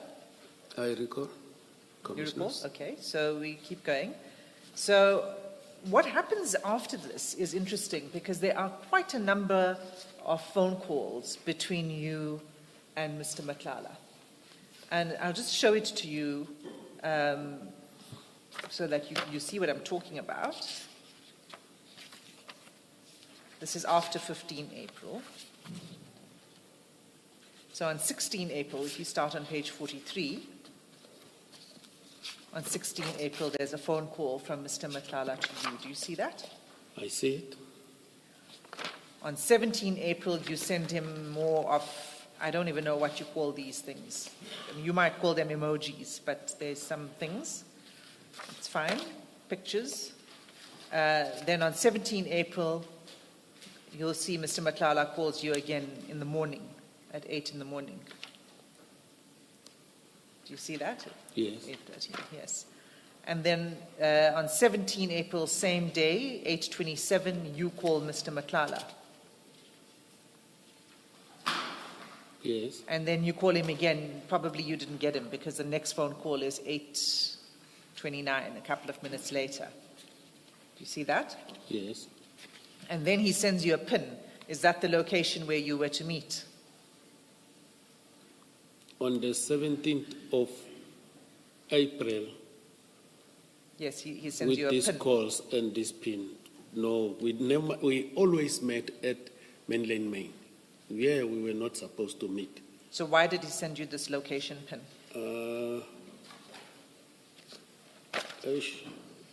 I'm going to be in trouble with the commissioners. I don't know why he sent it to me. I'm saying he sent it to you because he was telling you where to meet.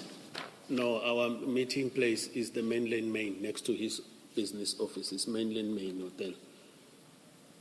We never met elsewhere other than there. But you can't explain why he sends you a location pin. Maybe he will have to come and talk about it, commissioners. Mina, I don't know why he sent me this thing. Okay, so this is something you just don't recall. Yes. And then you continue 17 April, you make a call to him at 12, I think that's 19 minutes past 12 in the afternoon. You see that? Yes. He sends you a message, but he deletes it. Yes. Do you know what that message was? No, Do you know why he would have deleted it? I don't know. You send him a heart. That's followed immediately with a heart. And A then, heart and amen. yes. What did you mean by that? A heart and amen. Why did you send him this picture? The heart and amen. Yes, in response to It him. is, I was not responding to his message that is deleted. I see. I was just talking to him. I see. Okay. Yes, commissioners. And then you called him at 6:35,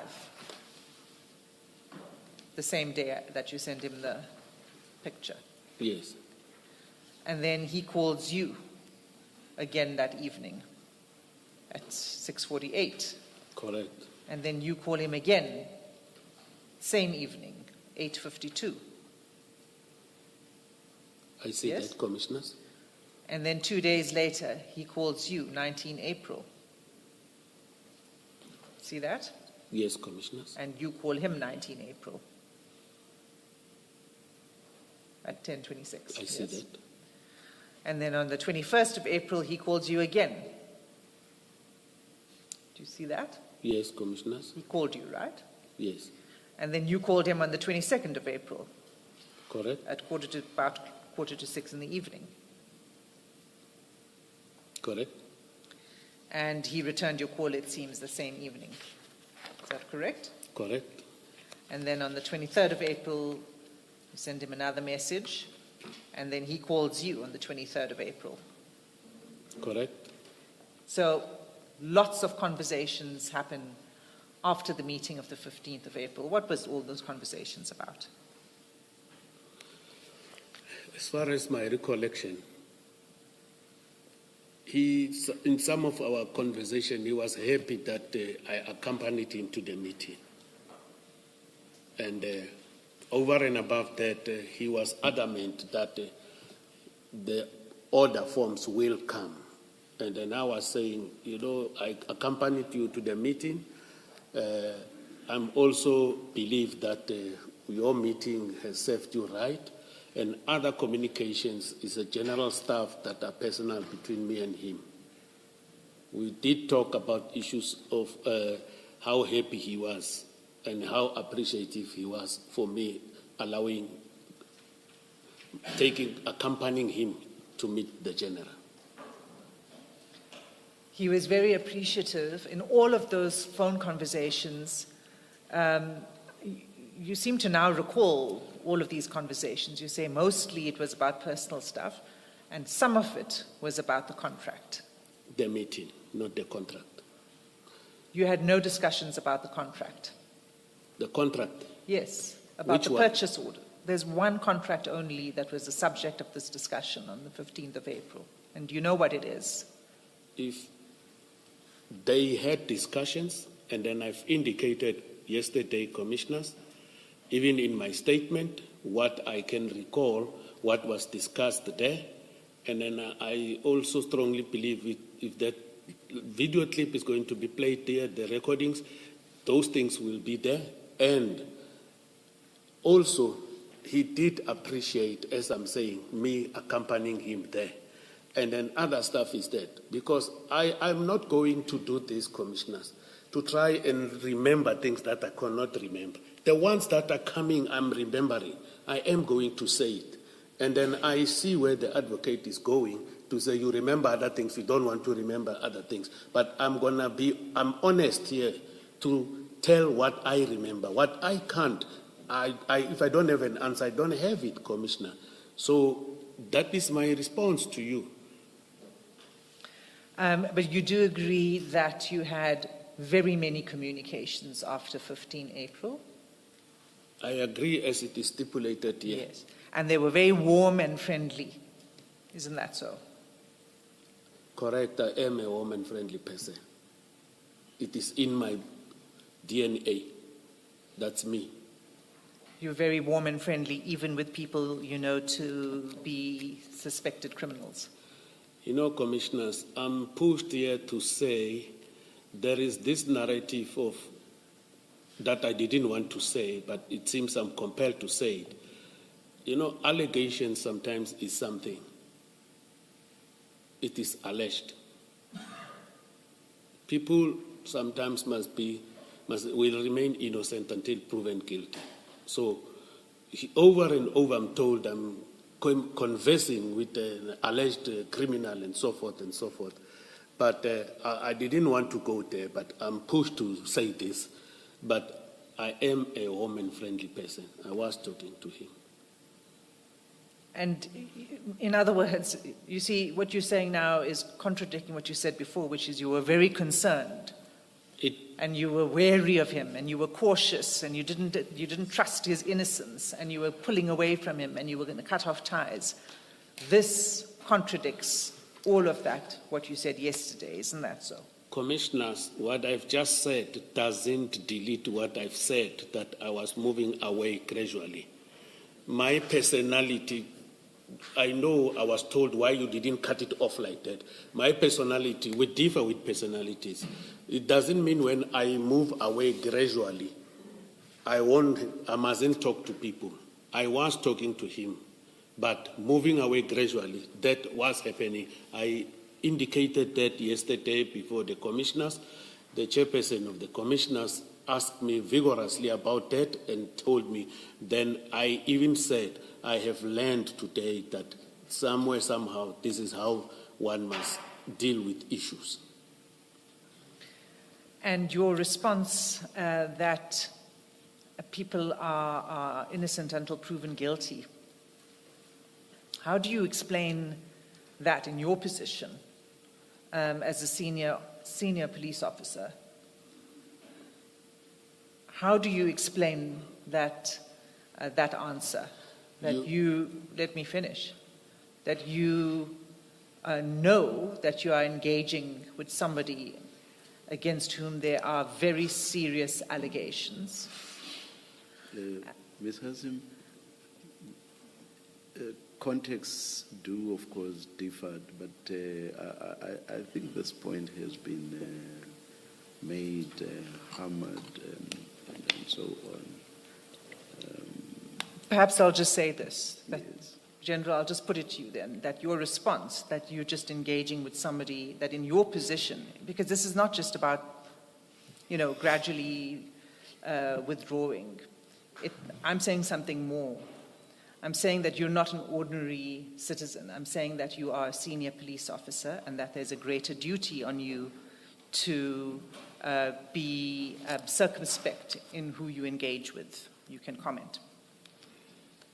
Commissioners, I hear I'm being told about my position. I'm going to say this.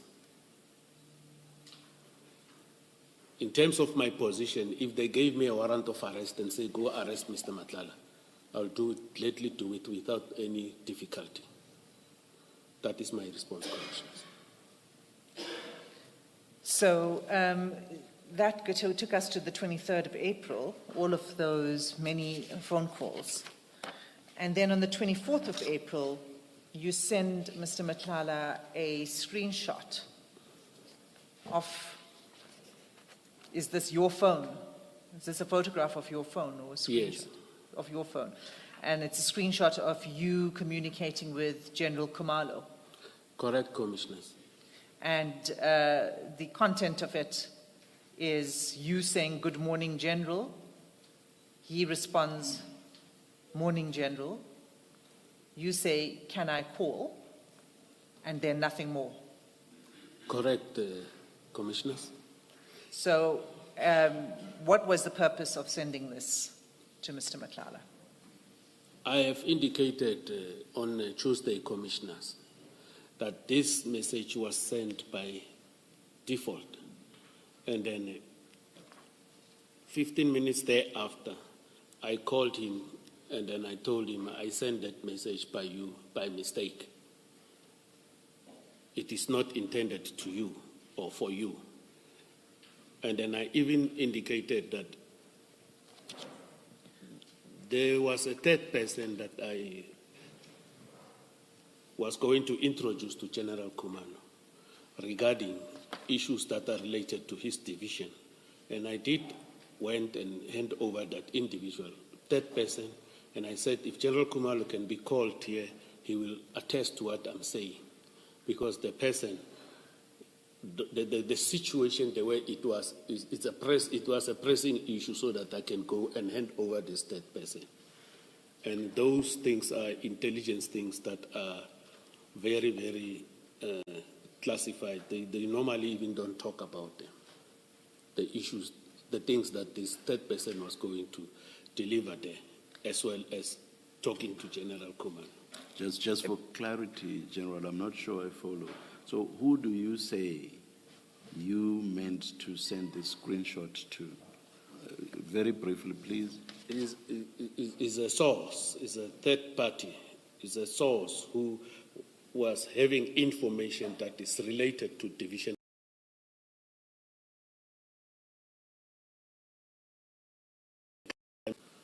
Here in Pretoria. Why would that source have wanted to see just good morning, General, can I call? It's me who was doing this, Commissioner. I'm saying if you meant to send this to a source, what interest would that source have had to this conversation? In this conversation. He was pushing that when am I seeing the general, the source. And I did deliver the source. Could it be that our brother from the previous text was referring to General Khumalo? I said I don't remember. This one was sent by mistake. As you can see that here I went to deliver a source. No, I can't see that from this. And if it was sent by mistake, why didn't you just delete it? I called him, commissioners, and informed him this was a mistake. Is it not that you called him in order to discuss your intended meeting with General Khumalo? Commissioners, already the meeting with General who? With General Dumisani Khumalo. My intended meeting with General Khumalo, Yes. telling who? Mr. Matlala. No, it's got nothing to do with my meeting with General Khumalo. So when you met with General Khumalo, because I think you did already say that you did have a meeting with him, did you discuss the problem of Mr. Matlala's problems with his contract? Did you ask for assistance? No, I didn't ask for assistance. Did you raise the contract at all? I was talking to General Khumalo and introducing the source, that the source is talking about 1, 2, 3, 4. And then from there, I handed over the source, who also, I left the source with him, then I drove away. So you are adamant that you never had a conversation with General Khumalo about Mr. Matlala's contract? No. Okay. General, this message on its face, it communicates nothing of significance to a third party unless you are telling that third party, whether it's Mr. Matlala or somebody else, unless you're telling that third party that, look, I am talking to General Khumalo, right? I think your evidence now is that the third party you were sending this to was pressing you and you needed to show them that you are talking to General Khumalo. I think that's what you said. I'm trying to set this, talking to General Khumalo, commissioners, to secure an appointment to take this person there in Erasmus Kloof. Try and listen. I'm making a different point to you.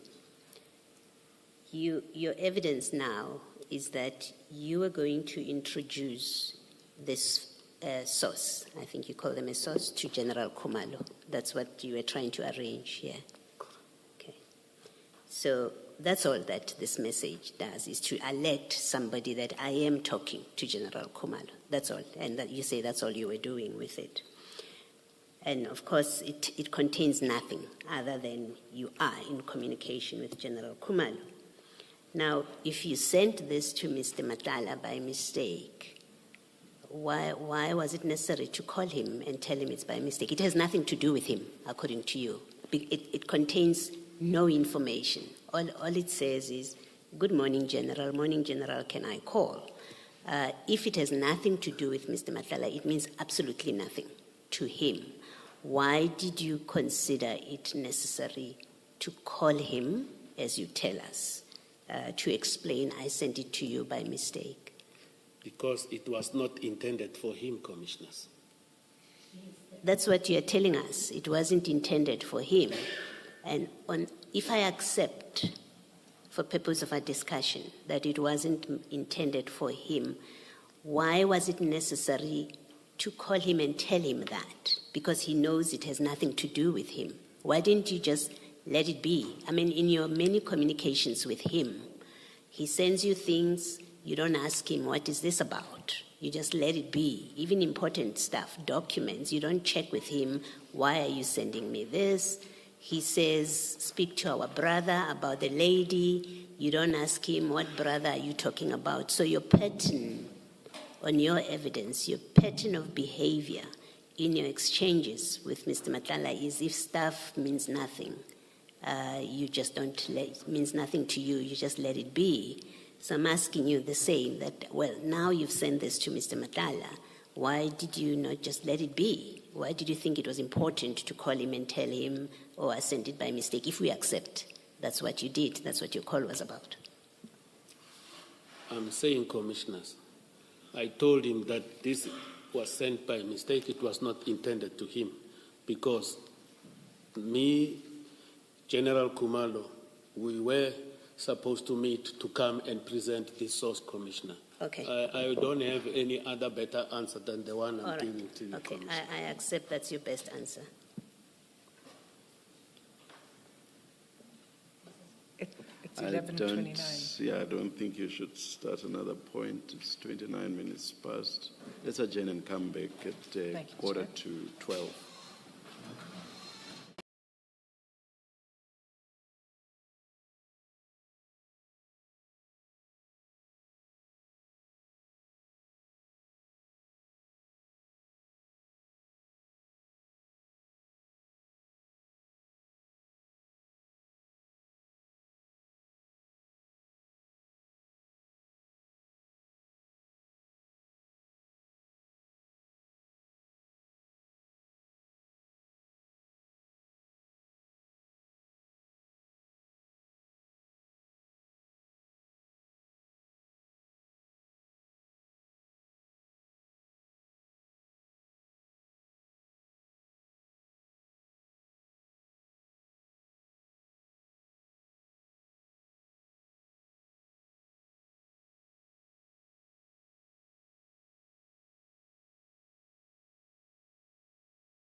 Chair.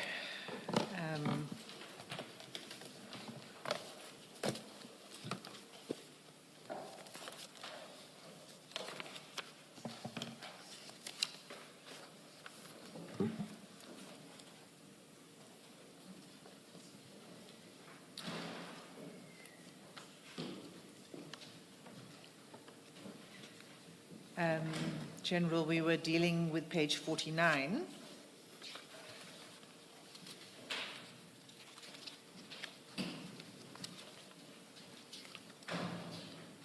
And on page 49, after this screenshot that you sent, Mr. Matlala, with your communication with General Khumalo, you sent him a message saying, "Good afternoon, my brother. I will be arriving at the place at about 5 o'clock. Would that have been what you say is the usual place, Menlyn, Maine? Correct, Commissioners. And then he responds to say, "Okay, thanks. I've arranged with them anyway." Do you know who the them was? Is the people working there just to open for me? I must wait for him. He has a penthouse there, just to wait for him there. So what was your purpose of meeting on 26 April? 26 April. I just want to check, Commissioners, what day of the week was it?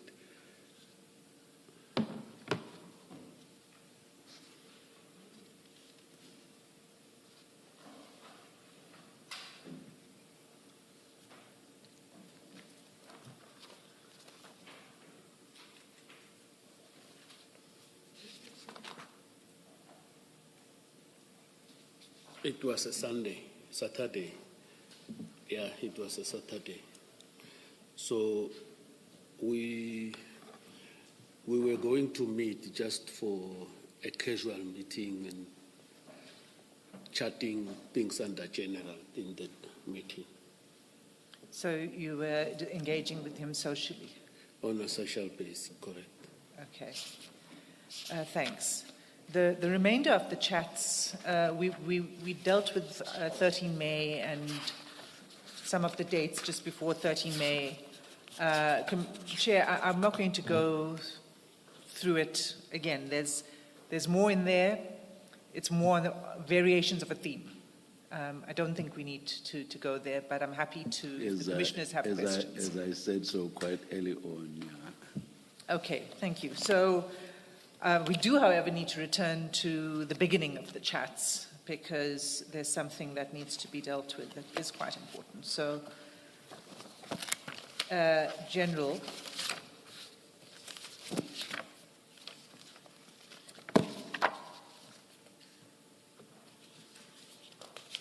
the page I'd like to take you to is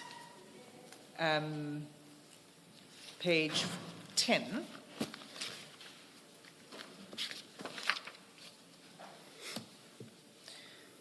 Okay, at the top of page 10, it actually starts on page 9. You'll see it's a message from you.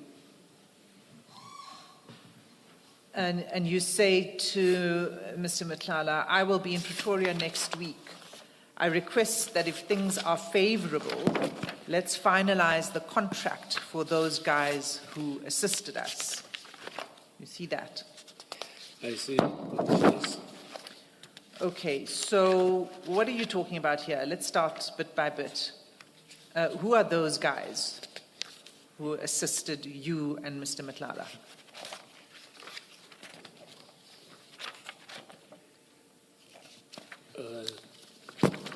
Commissioners, I just want to check this message. Let me go there.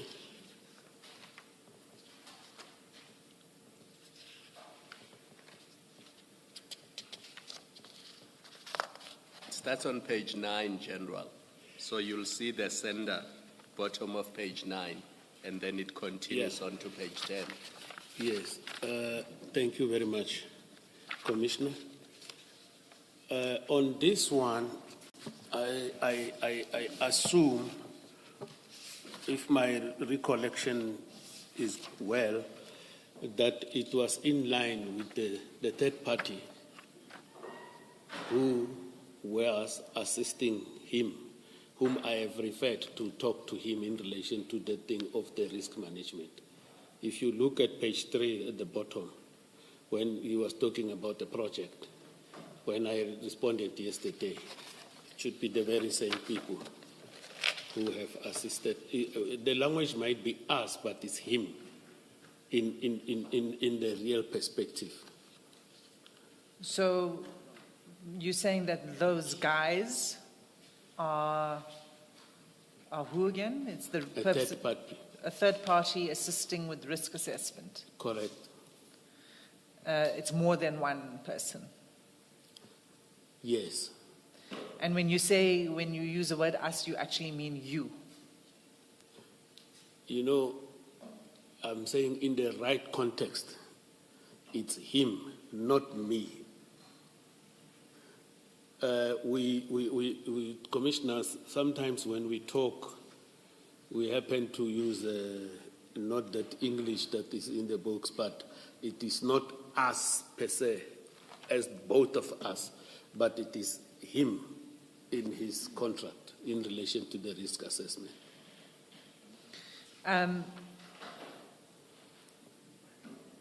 I want to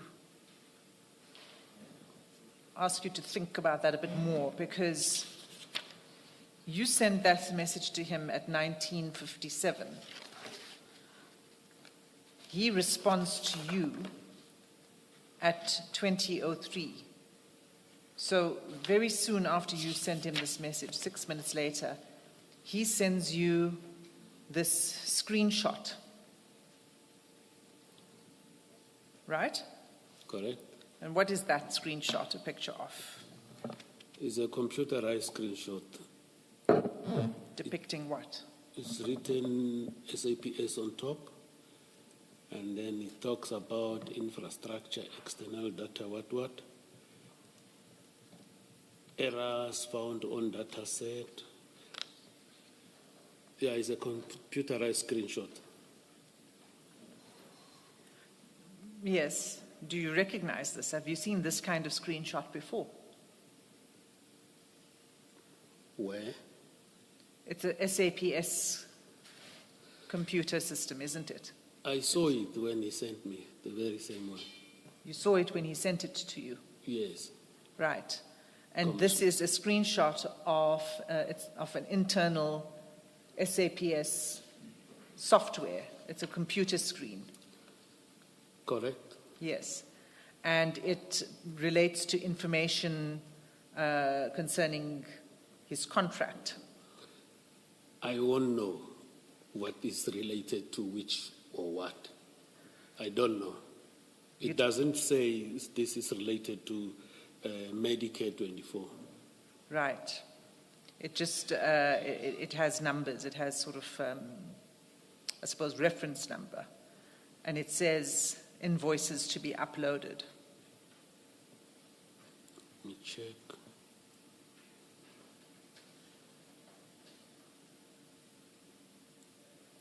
Where is that? I'm not finding that. That what you say invoice to be uploaded? You see, it says end of report. Yeah. Between tram lines, just above that.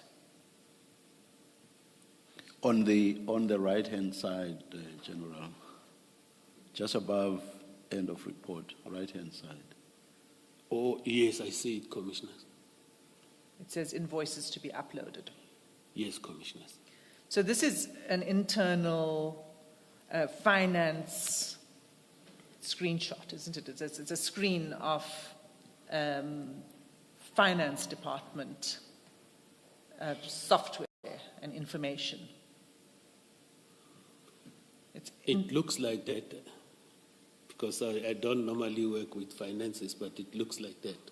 Well, when you can see it says South African Police Service at the top, and then infrastructure, external data retrieval, etc., etc.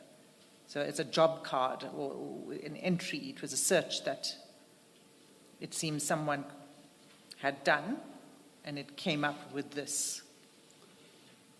When I look at it, Commissioners, first thing I must put it on, Robert, I don't work with finances.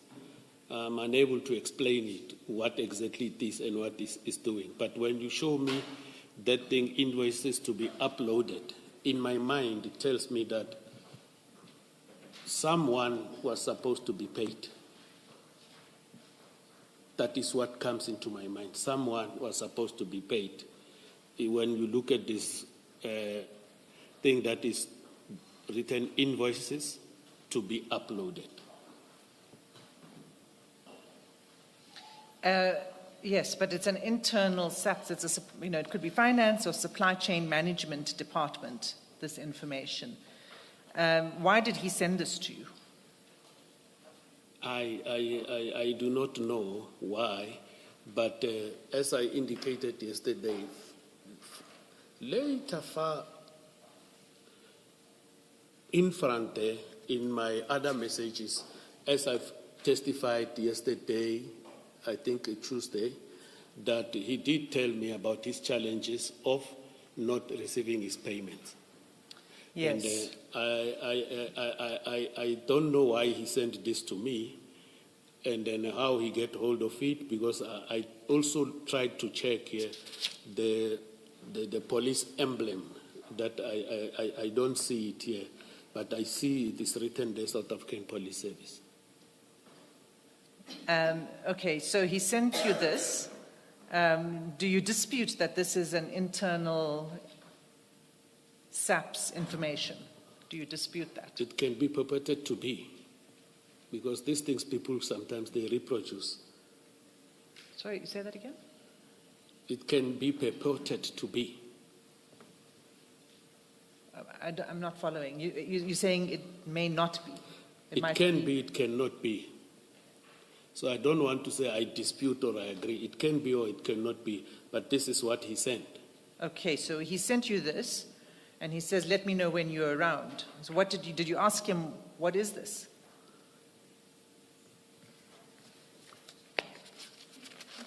As I'm saying, later he indicated to me about his challenges, but I don't think I asked him what is this for. You didn't ask him? I don't think I asked him. And you didn't ask him where he received this from?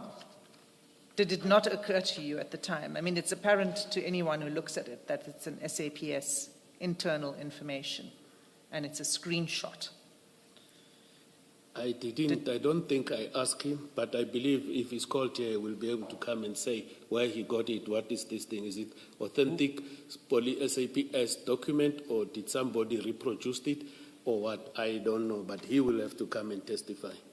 Did you report this to anybody within finance or supply chain management to say, I'm getting this thing, it looks like it might be an internal SAPS finance information, contractual information, and you might have a leak? Did you report this to anybody? No, I didn't report it. Why not? It never crossed my mind to report it. Why not? When you see this, did it not make you think, it what never is this? crossed my mind to report it, commissioners. So you sat with this and did nothing? I didn't report it, commissioners. And when you spoke to him, Mr. Matlala, after this, what was the conversation? Did he talk to you about why he sent this to you? He never told me why he sent it to me, but he told me about his challenges of delayed payment and those orders there around, I think, February, March, around there. I will have to check properly the dates here, but I don't know the exact dates, but he did inform me about his challenges of payments, delayed payments. Yes. Yeah, but I've never cross-questioned him about this. So when he told you about his challenges on delayed payments, he just didn't talk to you about this? He just sent this to you without any conversation? I believe, I'm saying we never discussed this document, me and him. I don't believe that you are, again, being open and honest with the Commission. This is an internal screenshot of a computer screen to which only people in finance and supply chain management would have access. a private citizen, someone obviously took this this screenshot and sent it to Mr. Matlala. And the reason he sent it to you is for assistance on dealing with his payment of his invoices. As you say, he was talking to you about it, and he was seeking your assistance. What's your comment on that? He never asked my assistant commissioners. I'm also say to you that, again, in the person of your position and with your responsibilities, you should have reported this to the relevant person in either finance or supply chain management in head office. I believe that is the advocate's view, but I didn't report it. Now, I know the fact that you didn't report it. Do you accept that you should have reported it? For me, it didn't make any sense. That's why I didn't even discuss it with him and everything, as I've indicated. I'll maintain what I'm saying. I think you're not being completely open with the Commission. Come again? I said I'll maintain what I said earlier, that you're just not being open with the Commission about this screenshot and what its meaning is. Thank you. Commissioners? Yes. Are you moving off this page 40? Yes. Or 10 rather, page 10. General, that WhatsApp message at the top where you say, I will be in Pretoria next week, I request that if things are favorable, let's finalize the contract for those guys who assisted us. You say, you say that the guys you are referring to are the risk assessment people that Correct, Commissioner. that you gave him to speak to. Correct, Commissioner. So did I then mishear your evidence yesterday or misunderstand it yesterday when I think you said all you did was just to give him the names, and what he did with them you don't know? I thought that was your evidence yesterday. I said I referred him to people who knows these things of security risk management, Yes. so that he must continue to deal with that. Yes, and you had no further involvement. I said whatever emanated from there, I didn't further ask him about. But this WhatsApp reminded me that when I asked him that did he finalize the contract of those guys, I was referring to the very same people, just inquiring, Commissioner. So you got involved in discussions with Mr. Matlala about contracts for these risk assessment people. You didn't just give him names and carried on with your life and don't know what he did with them. As I indicated, Commissioners, yesterday, in that we were talking under General, then I brought this topic of risk assessment. Then I've recommended this third-party person, people to do it, because I was of the view that he's going to call them, they must do a presentation and then do that. And then that is why I was asking him here about whether did he finalize the contract, meaning that in my context that they met and did what they were supposed to do, did they finalize their work with him in relation to his security company, Commissioner? So you knew that he's dealt with these, he's been talking to them, they're talking about contracts.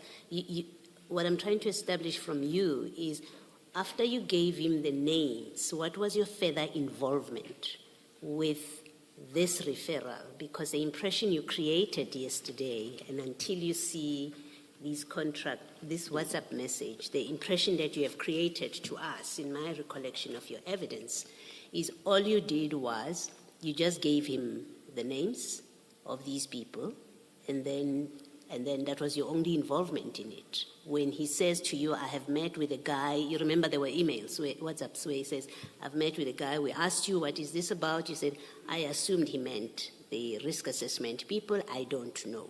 So you gave us the impression yesterday in your evidence that you just gave him the names, and that was the end of your involvement. Now we have a WhatsApp before us where you're now talking about contracts. Maybe take us, tell us more. What, in fact, was the extent of your involvement with Mr. Matlala and the people that you say you referred him to for risk assessment. Commissioners, here I was just making a follow-up. I Yes. didn't participate in the entire process. I was making a follow-up about the finalization of that contract. But it's not a contract that I am a partner to it or whatever. I was making a follow-up whether that contract, it's just that maybe I utilized my English wrongfully when I say us. No, I'm not at us yet. Yes, yes. I'm still at the contract because I would like to know, how did you know as at the 15th of January 2025, how did you know that they haven't finalized the contract unless you were involved in whatever was going on? Why would you know that? It's not your business. It's Mr. Matlala's business, according to you, that you're referring him for risk assessment. How and why would you know that there's a contract that must still be completed between them, that must be finalized? Commissioners, I'm saying I was making a follow-up. Yes. Yes. It is To not finalize the I contract. was making a follow-up if he did finalize that contract. It is unfortunate that I utilized the word us. But I was making a follow-up. You are requesting him, General. You're not asking for an update. It's not an update you're asking for. And please don't say unfortunate use of language, of English. No, it won't work. You're not asking for an update. You say you request that we finalize the contract. So you know the contract is not yet finalized. And how do you know that the contract is not finalized unless you are much more involved with this than you testified yesterday, or the impression you created yesterday? You knew the contract is not finalized. As I've indicated, Commissioners, I wanted to know if this contract was finalized, because when we talked that time, he agreed to engage with them. He agreed to engage with those third parties. Hence, I didn't participate. Then I was asking him if this contract, he did finalize it, because the contract is a question of whether did they come, did they give him the thing, did he finalize it? I was checking if he did finalize it. Okay. General, that can't be, and you know it's not. Your language is very clear. I request that if things are favorable, let's finalize the contract. You know that's not a request. That's not a request for an update. It's not an inquiry. You know as you sit there that, in fact, what this is you're asking Mr. Matlala, let's complete this contract. Let's do what is necessary to finalize it. You know that. And please accept that we also know what the English language you have used here means, because otherwise it's as if you're taking us for fools. You know, you tell us what you want, and then we're not reading the same text. In this text, you say, I request that we finalize the contract. And it says exactly that. So that's what it says. And I'm not asking you for comment further about it. That's what it says. It's language, it's clear. You're asking him to finalize the contract. That's one. Two, you say, for those guys who assisted us. So by now you have received, you know that Mr. Matlala has received assistance, whether it's his company or both your company, but you know from this text that assistance has been provided. So you further evidence that you are much more intimately involved with whoever you are referring to here, the third party, the guys that you are referring to. You have insight. They assisted us. It's not a slip of the English language. It's a fact you are stating, the guys who assisted us. So you are much more involved than you've let on to us. Lastly, the us, it's not a slip of the English language. It's not sometimes we speak us. You're speaking about something that you and Mr. Matlala are involved with these guys who have assisted you and that you need to finalize the contract. That's what this text is. And please do not say to us things that suggest you think I think we've all done English, at least up to matric. And this is simple English. There's no difficult words that require a dictionary. Your text is clear. I request that if things are favorable, let's finalize the contract for those guys who assisted. And then us, you and Mr. Matlala and whoever else you are referring to. That's what it is. And just one last point. Remember your earlier discussion with Mr. Matlala. Do you wish to comment on this, General? I was advised not to comment, and I'll take it. No, I did not ask you not to comment. I just don't expect you to have a comment. You can comment if you want to. I take that. Thank you, Commissioner. Thank you. I was just reminding you, your earlier discussion with Mr. Matlala on page 3, it can't also be a slip of a tongue because he says to you, our project, meaning yours and his project. So it can be that both of you don't understand what us and I and me and we mean. Surely it cannot be. Your response to him is to thank him. Your response is not, I don't know what you're talking about. Your response is to say thank you.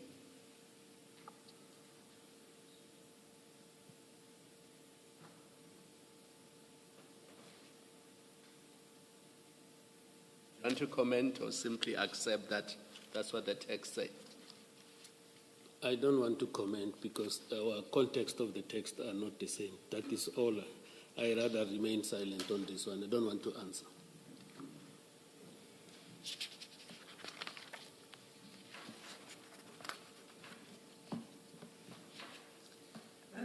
Well, the context will be the same because according to you, yesterday you said at page 2 when you were asked about the guy that I met very late, couldn't even notify you, I'm coming back again tomorrow, though he needs to give me feedback. You said that was the guys you referred him to for risk assessment. That's at page 2. That's what you said. It's the guys for risk assessment.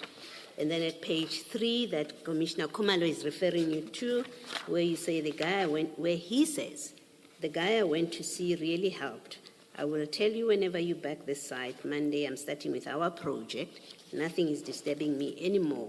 You said that's the risk assessment. So, and then now, at page 10, you say it is the risk assessment. So you're talking, according to you, you're talking about the same people. So the context is not different at all. And Commissioner Khumalo is correct to say, well, your explanation yesterday that the hour at page 3 could not have been referring to a project that you are involved with, when you look at that and then you look at this page 10 where there's a reference to us, it's clear what it clarifies is you are involved with Mr. Matlala, whoever else is involved, we don't know, but certainly with Mr. Matlala. You are involved in a common activity, whatever that common activity is. You tell us that common activity is the risk assessment, but we know from this it's a common activity by the use of plural. And we know from you that all these WhatsApps from page 2, 3, and 10 are about risk assessment. So it's exactly the same context and exactly the same story. Thank you. Commissioner, General, before you respond, I just want to say that your own version, you now say that the context, your response is very curt in response to the question by Commissioner Beloy, which is to say the context is different, and you leave it at that. But in paragraph 38 of your statement, you put those communications together. You say all of them about the same thing. So you say that yourself in your statement. So I just wanted to point that out to you before you respond to Commissioner Baloyi, but you may respond to her. I don't have a response on this matter. Sorry, I didn't hear that. I do not have a response on this matter. You don't have a response? Correct. Okay.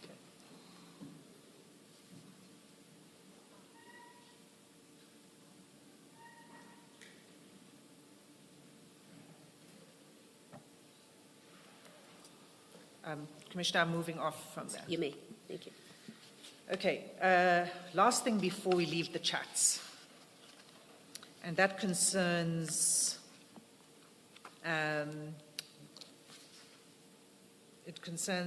the relationship between Mr. Matlala and your son and the assistance that he provides.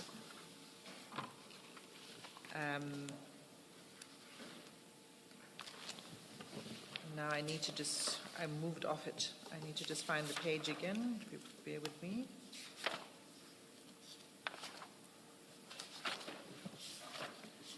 Yes, page 7.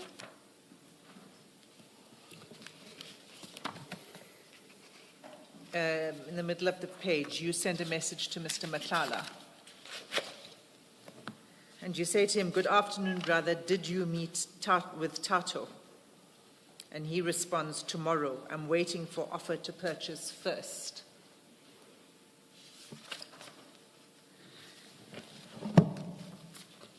Why were you asking him about meeting with Tato?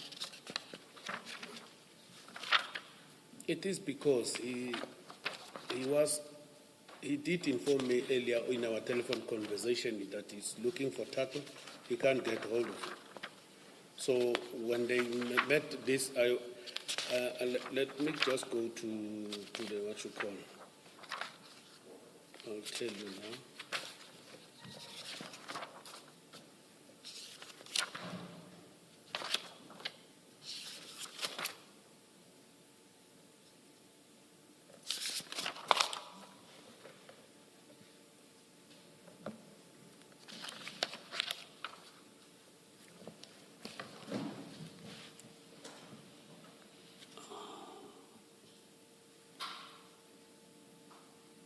Page 7.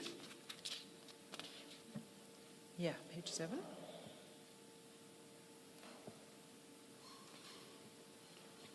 Have you found the chats? Correct, Commissioner. Yeah. I did. Thank you. Yes, Mr. Sim? So, do you want to answer the question? Can you repeat it, please? You asking him, did you meet with Tato? He says to you, "Tomorrow, I'm waiting for offer to purchase first." Do you indicate in your usual way, "Thank you"? And my question is about this conversation you're having and about the broader relationship between you, your son, and Mr. Matlala. So, what was this conversation about between you and him and the offer to purchase? Look, I believe that he was updating me about what they are doing with my son, because when I asked him, "Did you meet with Tato?" Remember, I testified on Tuesday that at some stages, he asked me if I know Tato Senona. I explained, and then he explored to me in relation to the business that him and my son were starting to engage on, and then I was very much happy with that. And eventually, if he doesn't get Tato, he will always come to me and say, "Inform Tato to call me." It's not, he never said, "Do this and this and this for Tato," but inform Tato to call me. They call, sometimes they meet. I was just checking if they met because I knew they were supposed to meet to do their own business. So why did he say to you, "I'm waiting for offer to purchase first"? If it was not part of your business, it was just something simply between Mr. Matlala and your son, what would you know about an offer to purchase? What was happening regarding the business between him and my son. Okay. And then when you want my son, if he can't get hold of him, I'll get my son and say, "Please call Mr. Matlala, is looking for you." Not going into details of their business. Okay, so But you are facilitating the relationship between Mr. Matlala and your son. I vehemently deny that. I'm not facilitating. Is a parent who is being informed about the progress of a business venture that his or her son is doing with another business person. He was keeping you updated as a parent. Absolutely true. And it was necessary for him to keep doing this. So you were aware of, because he was updating you, you were aware of these engagements between him and your son. He will update me as and when he deems it fit, but he was not obliged to. And then if you go to page 16, in fact, it starts on page 15. Yes. And it's immediately after the video clip. Yes. On 6 February. So it's on the same day as that video clip. Remember, the video clip was of the person saying that we're going to cancel a contract with non-performance by the service provider. Commissioners, I think the issue of the video clip, we will still have to come to that. Maybe if we can finalize this humble request before we go to the video clip, because it will be my request that it must be played again, that video clip that we were provided with on, I think it's the first day or second day. So I'm not going to the video clip. The point of my question is not, I'm just saying it's below the video clip. But I think the point is fair, that the general, once the video clip played again, he was asked questions about it, and then we stopped that midway for the general to view the video overnight. I'm not saying that must be done now. Oh, okay. But all I'm saying is the point is fair, that at some point that should be done. Fair enough. Is that fair, General? Correct, Commissioners. Thank you. So then if we can get back to where I was. So on this, he sends you that video clip, and then he sends you this, again, it appears to be screenshots of a conversation with somebody from an estate agency about an offer to purchase. It goes on for a few pages. If you just page through. Page 17? You can, it Because starts. you said page 2. I had Page through. I said Oh, you can page page through. through it because Thank it you. starts bottom of 15, it goes 16, 17, offer to purchase, 18, picture of a 2-bedroom flat in Menlyn.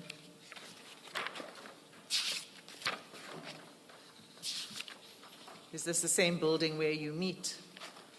no. And then on page 19, after sending you all of this, you say thank you. Correct, Commissioners. Right, so you're saying he's just keeping you abreast of his dealings with your son? Yes, because after he sent this to me, I'm not sure he sent it to me first or to Tato first, but he sent it to both of us, which is that he was updating me, happily updating me. I took it, he was updating me about the progress they are making with my son, of which it is not me who demanded the update. Thank you, Commissioners. I'll tell you what it seems like from the context of all of these chats, and I'll allow you to comment. When you read the communications about those guys, the contract assisting us, his messages to you about the screenshot, for example, invoices to be uploaded, what you're saying about he's got problems getting paid, he's seeking assistance from you, from others, we've gone through that already. All of that is in order for him to get progress on payment on his contract.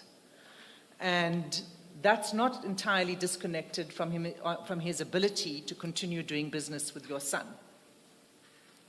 I'm saying that to do business with your son and to assist your son on purchase of property, he needs to be paid. And that's why he was having these conversations with you. about payment of the contract? I'm not sure that I follow the connection with the purchase of the property.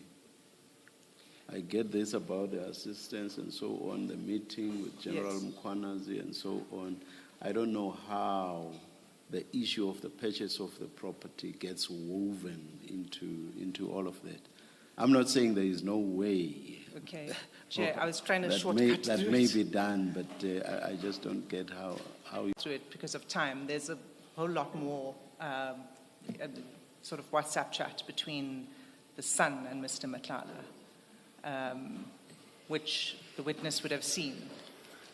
You see, the difficulty is the general may also be, I'm not answering on his behalf. If I'm confused, Yes. one cannot discount the possibility that the general may also be confused. Well, maybe not. Let me not make any speculation. Let me simply ask a question, and the general can answer it. Yes. And that is whether there is any connection. Thank you, Chair. Is there any connection between the engagement between your son and Mr. Matlala and the contract that he is seeking your assistance on for payment? There is totally no connection, Commissioners. And when, knowing that he is assisting your son, and I know that, Chair, this is something we went through a little bit earlier. I'm not going to dwell on it very long, but I must put it to the witness. Given what you said about taking distance from Mr. Matlala and your concern, did you alert your son to be wary of getting into business deals with Mr. Matlala? The 5th of March, Commissioners, when the issue of being wary, by then, before the 5th of March, if my recollection is well, I want to check the WhatsApp between my son and Mr. Matlala, because if she can assist me to look into where is those WhatsApp. Because as I've testified, this deal never went through, and then I've employed the commission to ask people to go double check. Since then, when this thing was stopped, my son and Mr. Matlala never communicated anymore. They never spoke, and he never updated me with any other thing. So since when? I'm looking for dates. I want to check. I want my son's WhatsApp messages with him.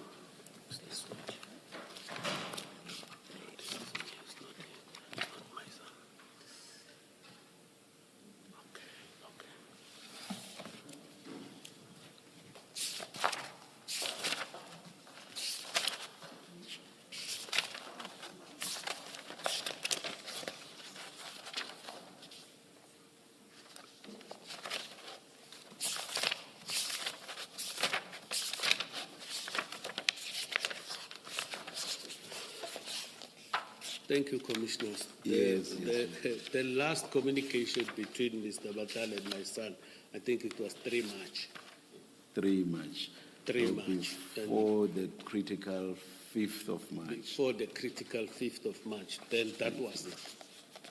Oh, okay. So you're saying they cut off ties? He cut off ties? They never communicated any further, because I believe the issue of the business venture didn't go through. As I indicated, that currently my son is doing something else over and above the other things that he did before with other business persons. And I must emphasize there's no connection of this business venture of my son and my relationship with Mr. Matlala. General, so you say this transaction didn't go through, this attempt to buy an apartment? Correct, Commissioner. This is the only business that they tried to do together. There was no other one that they tried. The best of my recollection, Commissioner, yes. This is the only one? Yes, Commissioner. Okay. And they were buying an apartment together? Or Yes. did they have a company that was going to be buying the property, or you have these two individuals, Mr. Matlala and Mr. Senona, as individuals buying this apartment? When I look at these documents here, he wanted the FICA, at one stage he requested the FICA documents of my son, but how were they going to buy it, register in which company or whatever? I don't have knowledge of that. Okay. I can't assist the commissioners with that. All right. Maybe let me ask more clearly. What I'm trying to find out is, did they ever have a company together, to your knowledge? No, commissioners. Okay. Thank you. Can I, General, just ask you a few questions? Let's start on page 7 of this. Same bundle, page 47. Page? Sorry, 7, not 47.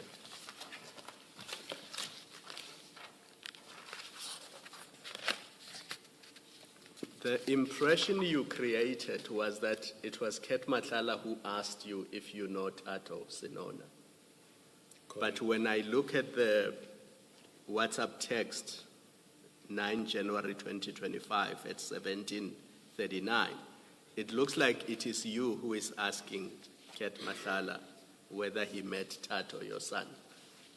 Correct, Commissioner. Yes. So where does Ket ask you if you know Tato Senona? I testified on Tuesday, Commissioners, that in the latter part of 2024, I can't recall the exact date when he was asking me about my son, not here in January, Commissioners. And what business do you say they were doing together in the latter part of 2024? They were discussing this business. He asked me, let me just repeat what I said, Commissioners. Do you know Tato Senona? Yes, he's my son. What about him? We were talking. No, we are trying to do business in terms of property, in a property business. I said, oh, okay, you're doing business with my son. I'm happy. Congratulations. There was no WhatsApp talkings and everything with relation to that because we were together, me and Mr. Matlala. So they were going to buy an apartment. That's the business. He said business in property, and as things are unfolding, and they were sending these things to me, and then they were buying an apartment. And then just for completeness on page 11,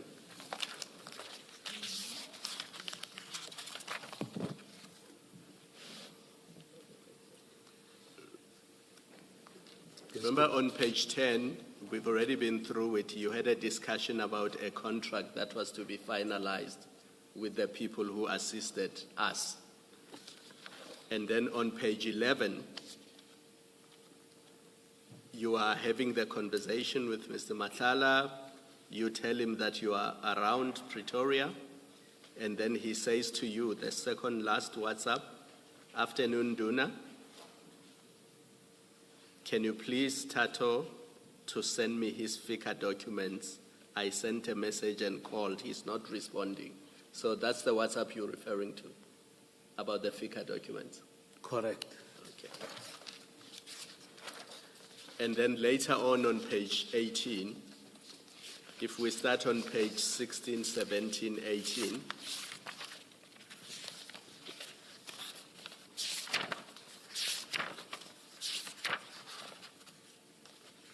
we can see that it was Mr. Matlala who was going to pay for this property. I think that much is clear from the WhatsApp on page 18, right?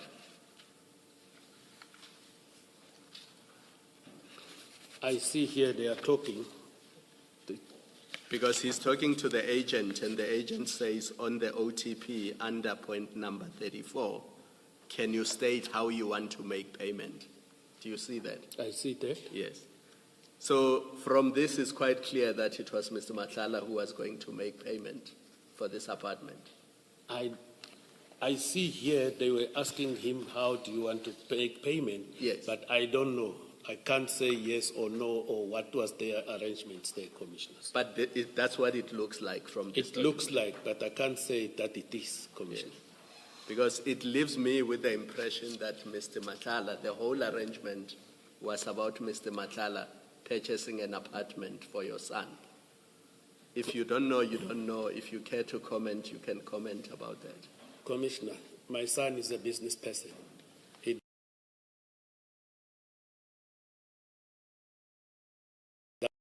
Whatever he wants to do to get money legally so to support his family, I'm happy with that as a parent.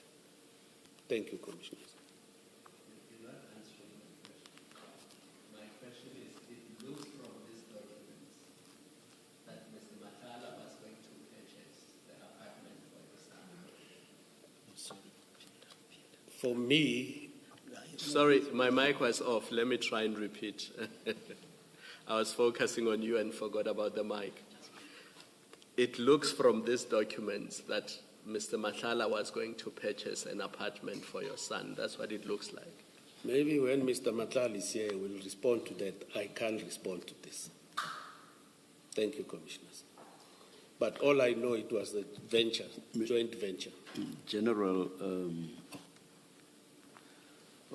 General, from what we have seen, Mr. Matlala appears to be a man involved in business or businesses on a large scale. You even see a contract of 360 million rand with SAPS, and there's mention of him also participating in the Tembisa contract. And he also has the CAT VIP protection services, and perhaps one could go on, I don't know. Serious businessman on a large scale. It looks very odd to me that he would have wanted to go on a business venture with your son for a single apartment. How much were they going to make out of that, sharing that between the two of them? It looks very odd to me.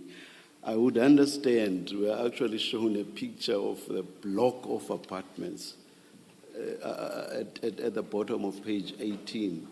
I would understand if they were buying that block of apartments. But I don't know, the extent in monetary terms of your son's business or businesses. So I will not go there. I'll just talk about Mr. Matlala, to whom we've been exposed. Does it not look odd to you? For me, it never looked odd, Commissioners. I was happy that my son will get income to support his family. He stays at his house. He's 33 years of age. He's got a wife and his 3 kids. I was happy that if my son does whatever he does that can put food on the table, as long as it's within the law, I'm happy with that. I don't know, the Commissioner is talking about why they don't buy a bulk of flats. So I don't know the nitty-gritties. No. I'm not saying why. I'm not really making that point. My point is more. Why would they go on a business venture just for this one apartment? As I say, I know nothing about your son, the extent of the businesses and the monetary value and so on. But we've been exposed to Mr. Matlala. And I'm saying, perhaps let's just look at Mr. Matlala. What would the interest of Mr. Matlala be in going on a business venture with somebody to buy just one apartment? Yes, I do see that it says this luxurious 2-bedroom apartment, a 2-bedroom apartment Nohal. But it just doesn't make, it looks very odd to me that Mr. Matlala would have been interested in such a business venture. What's your comment? I've taken note of what the Commissioner is saying. My comment is that I was happy that my son is getting a business that will enable him to support his family. The issue of oddness, I was happy that my son is getting work, because my son is in this business. He registered his company. He never worked anywhere other than registering his own company, trying to look for work there, look for work there, look for work there. When Mr. Matlala asked me about him, that this one of mine is him who went there to propose. And then I said, yeah, it's my son, and they continued. I mean, I've never said and said this is how it must be done and everything. It is just that him, Mr. Matlala, will inform me about certain progresses. And then he will tell me if he doesn't find Tato, then at some stages he'll say, I message, I call, I don't find him. Then he says, he called, it's fine. So why he decided to do that, Mr. Matlala, with my son to buy this one apartment there, I do not know, Commissioner. Thank you. Well, General, there is the, and I really am not asking, this first part at least, I'm not asking a question, but just making the observation, firstly, that, you know, there's this oddity that it is your son that Mr. Matlala does business with. Mr. Matlala is your friend, is your brother, and yet he's never met Tato. He meets him randomly on your account. It has nothing to do with you. He comes to you and asks you, do you know Tato Senona? When in fact you've described him as closely as you have. He's your brother. It's quite strange that he wouldn't know that you have a son called Tato, but I do no more than mention it. But more importantly, at page 7, that WhatsApp message, you're the one that starts.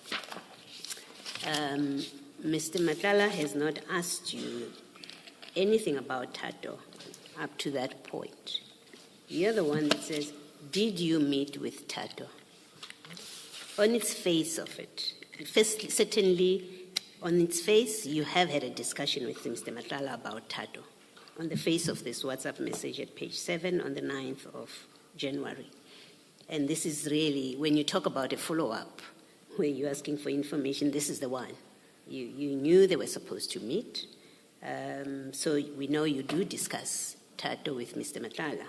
So on the 9th at 17:39, you say, did you meet with Tato? This is you initiating on the face of it. Well, if not initiating, you are confirming an earlier conversation about Tato. Now you want to know, have they met? And then he says, tomorrow.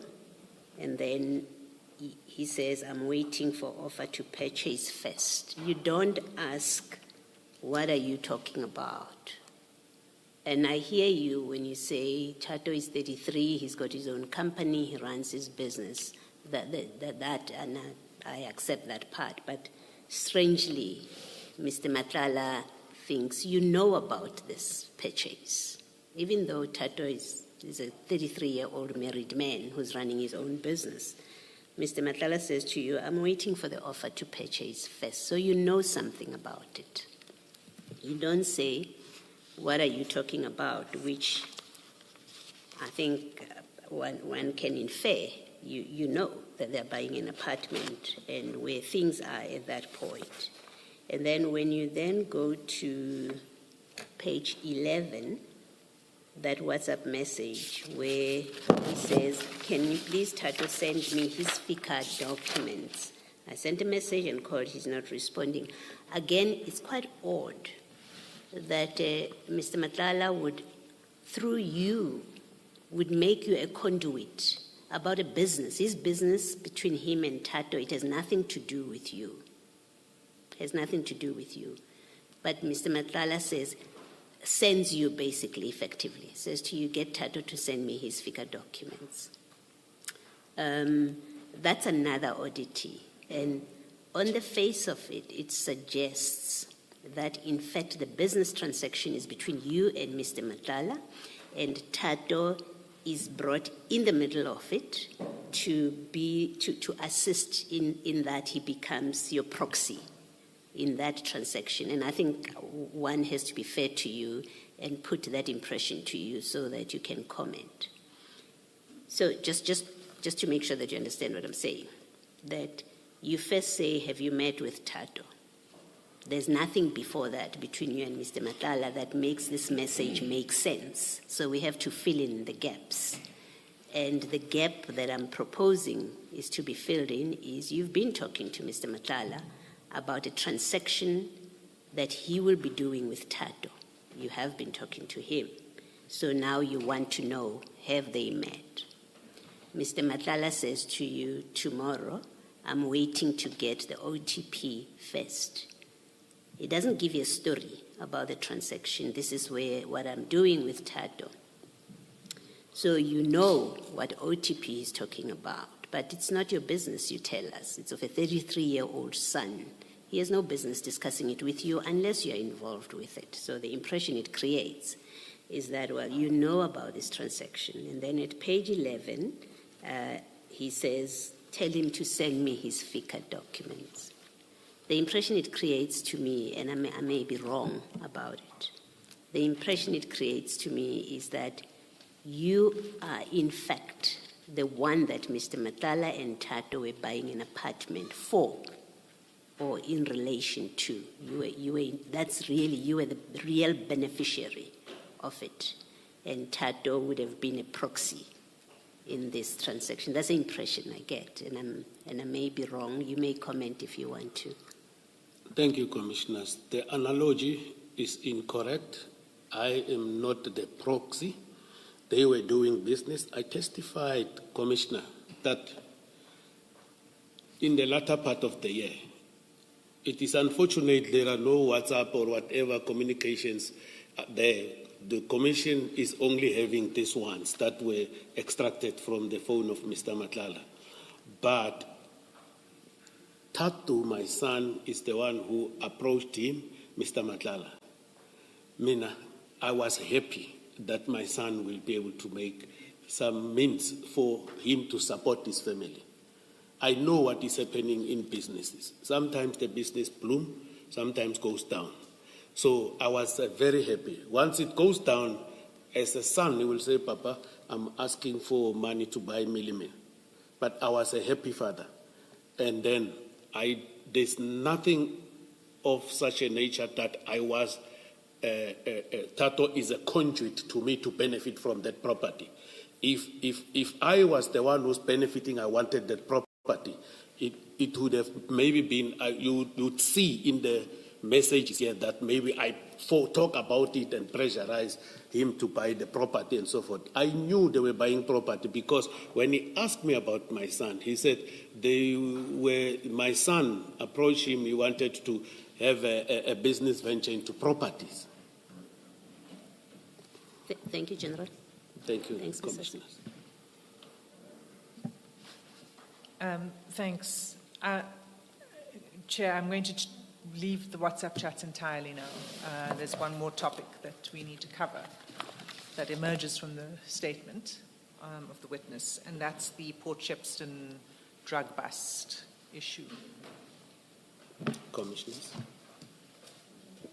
Yes, General. I have a request, Commissioners. Yes, General. My humble request is that before we go there, it's totally a new topic if we're closing here.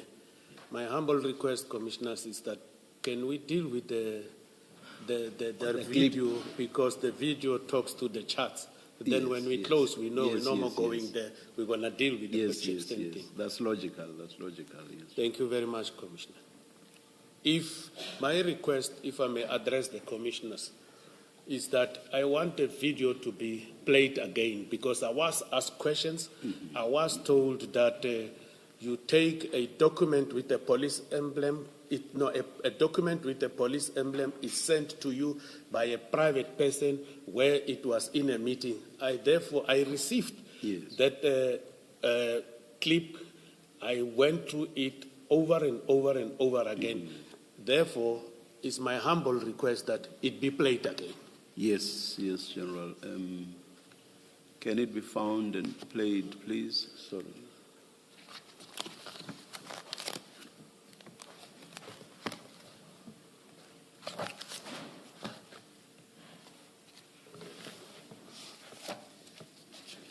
And General, will you be asking that it be paused, or do you want it to be played from beginning to the end without any stops? I will be asking that it be paused, Commissioners. All right. You'll say when then. Thank you. Correct, Commissioners.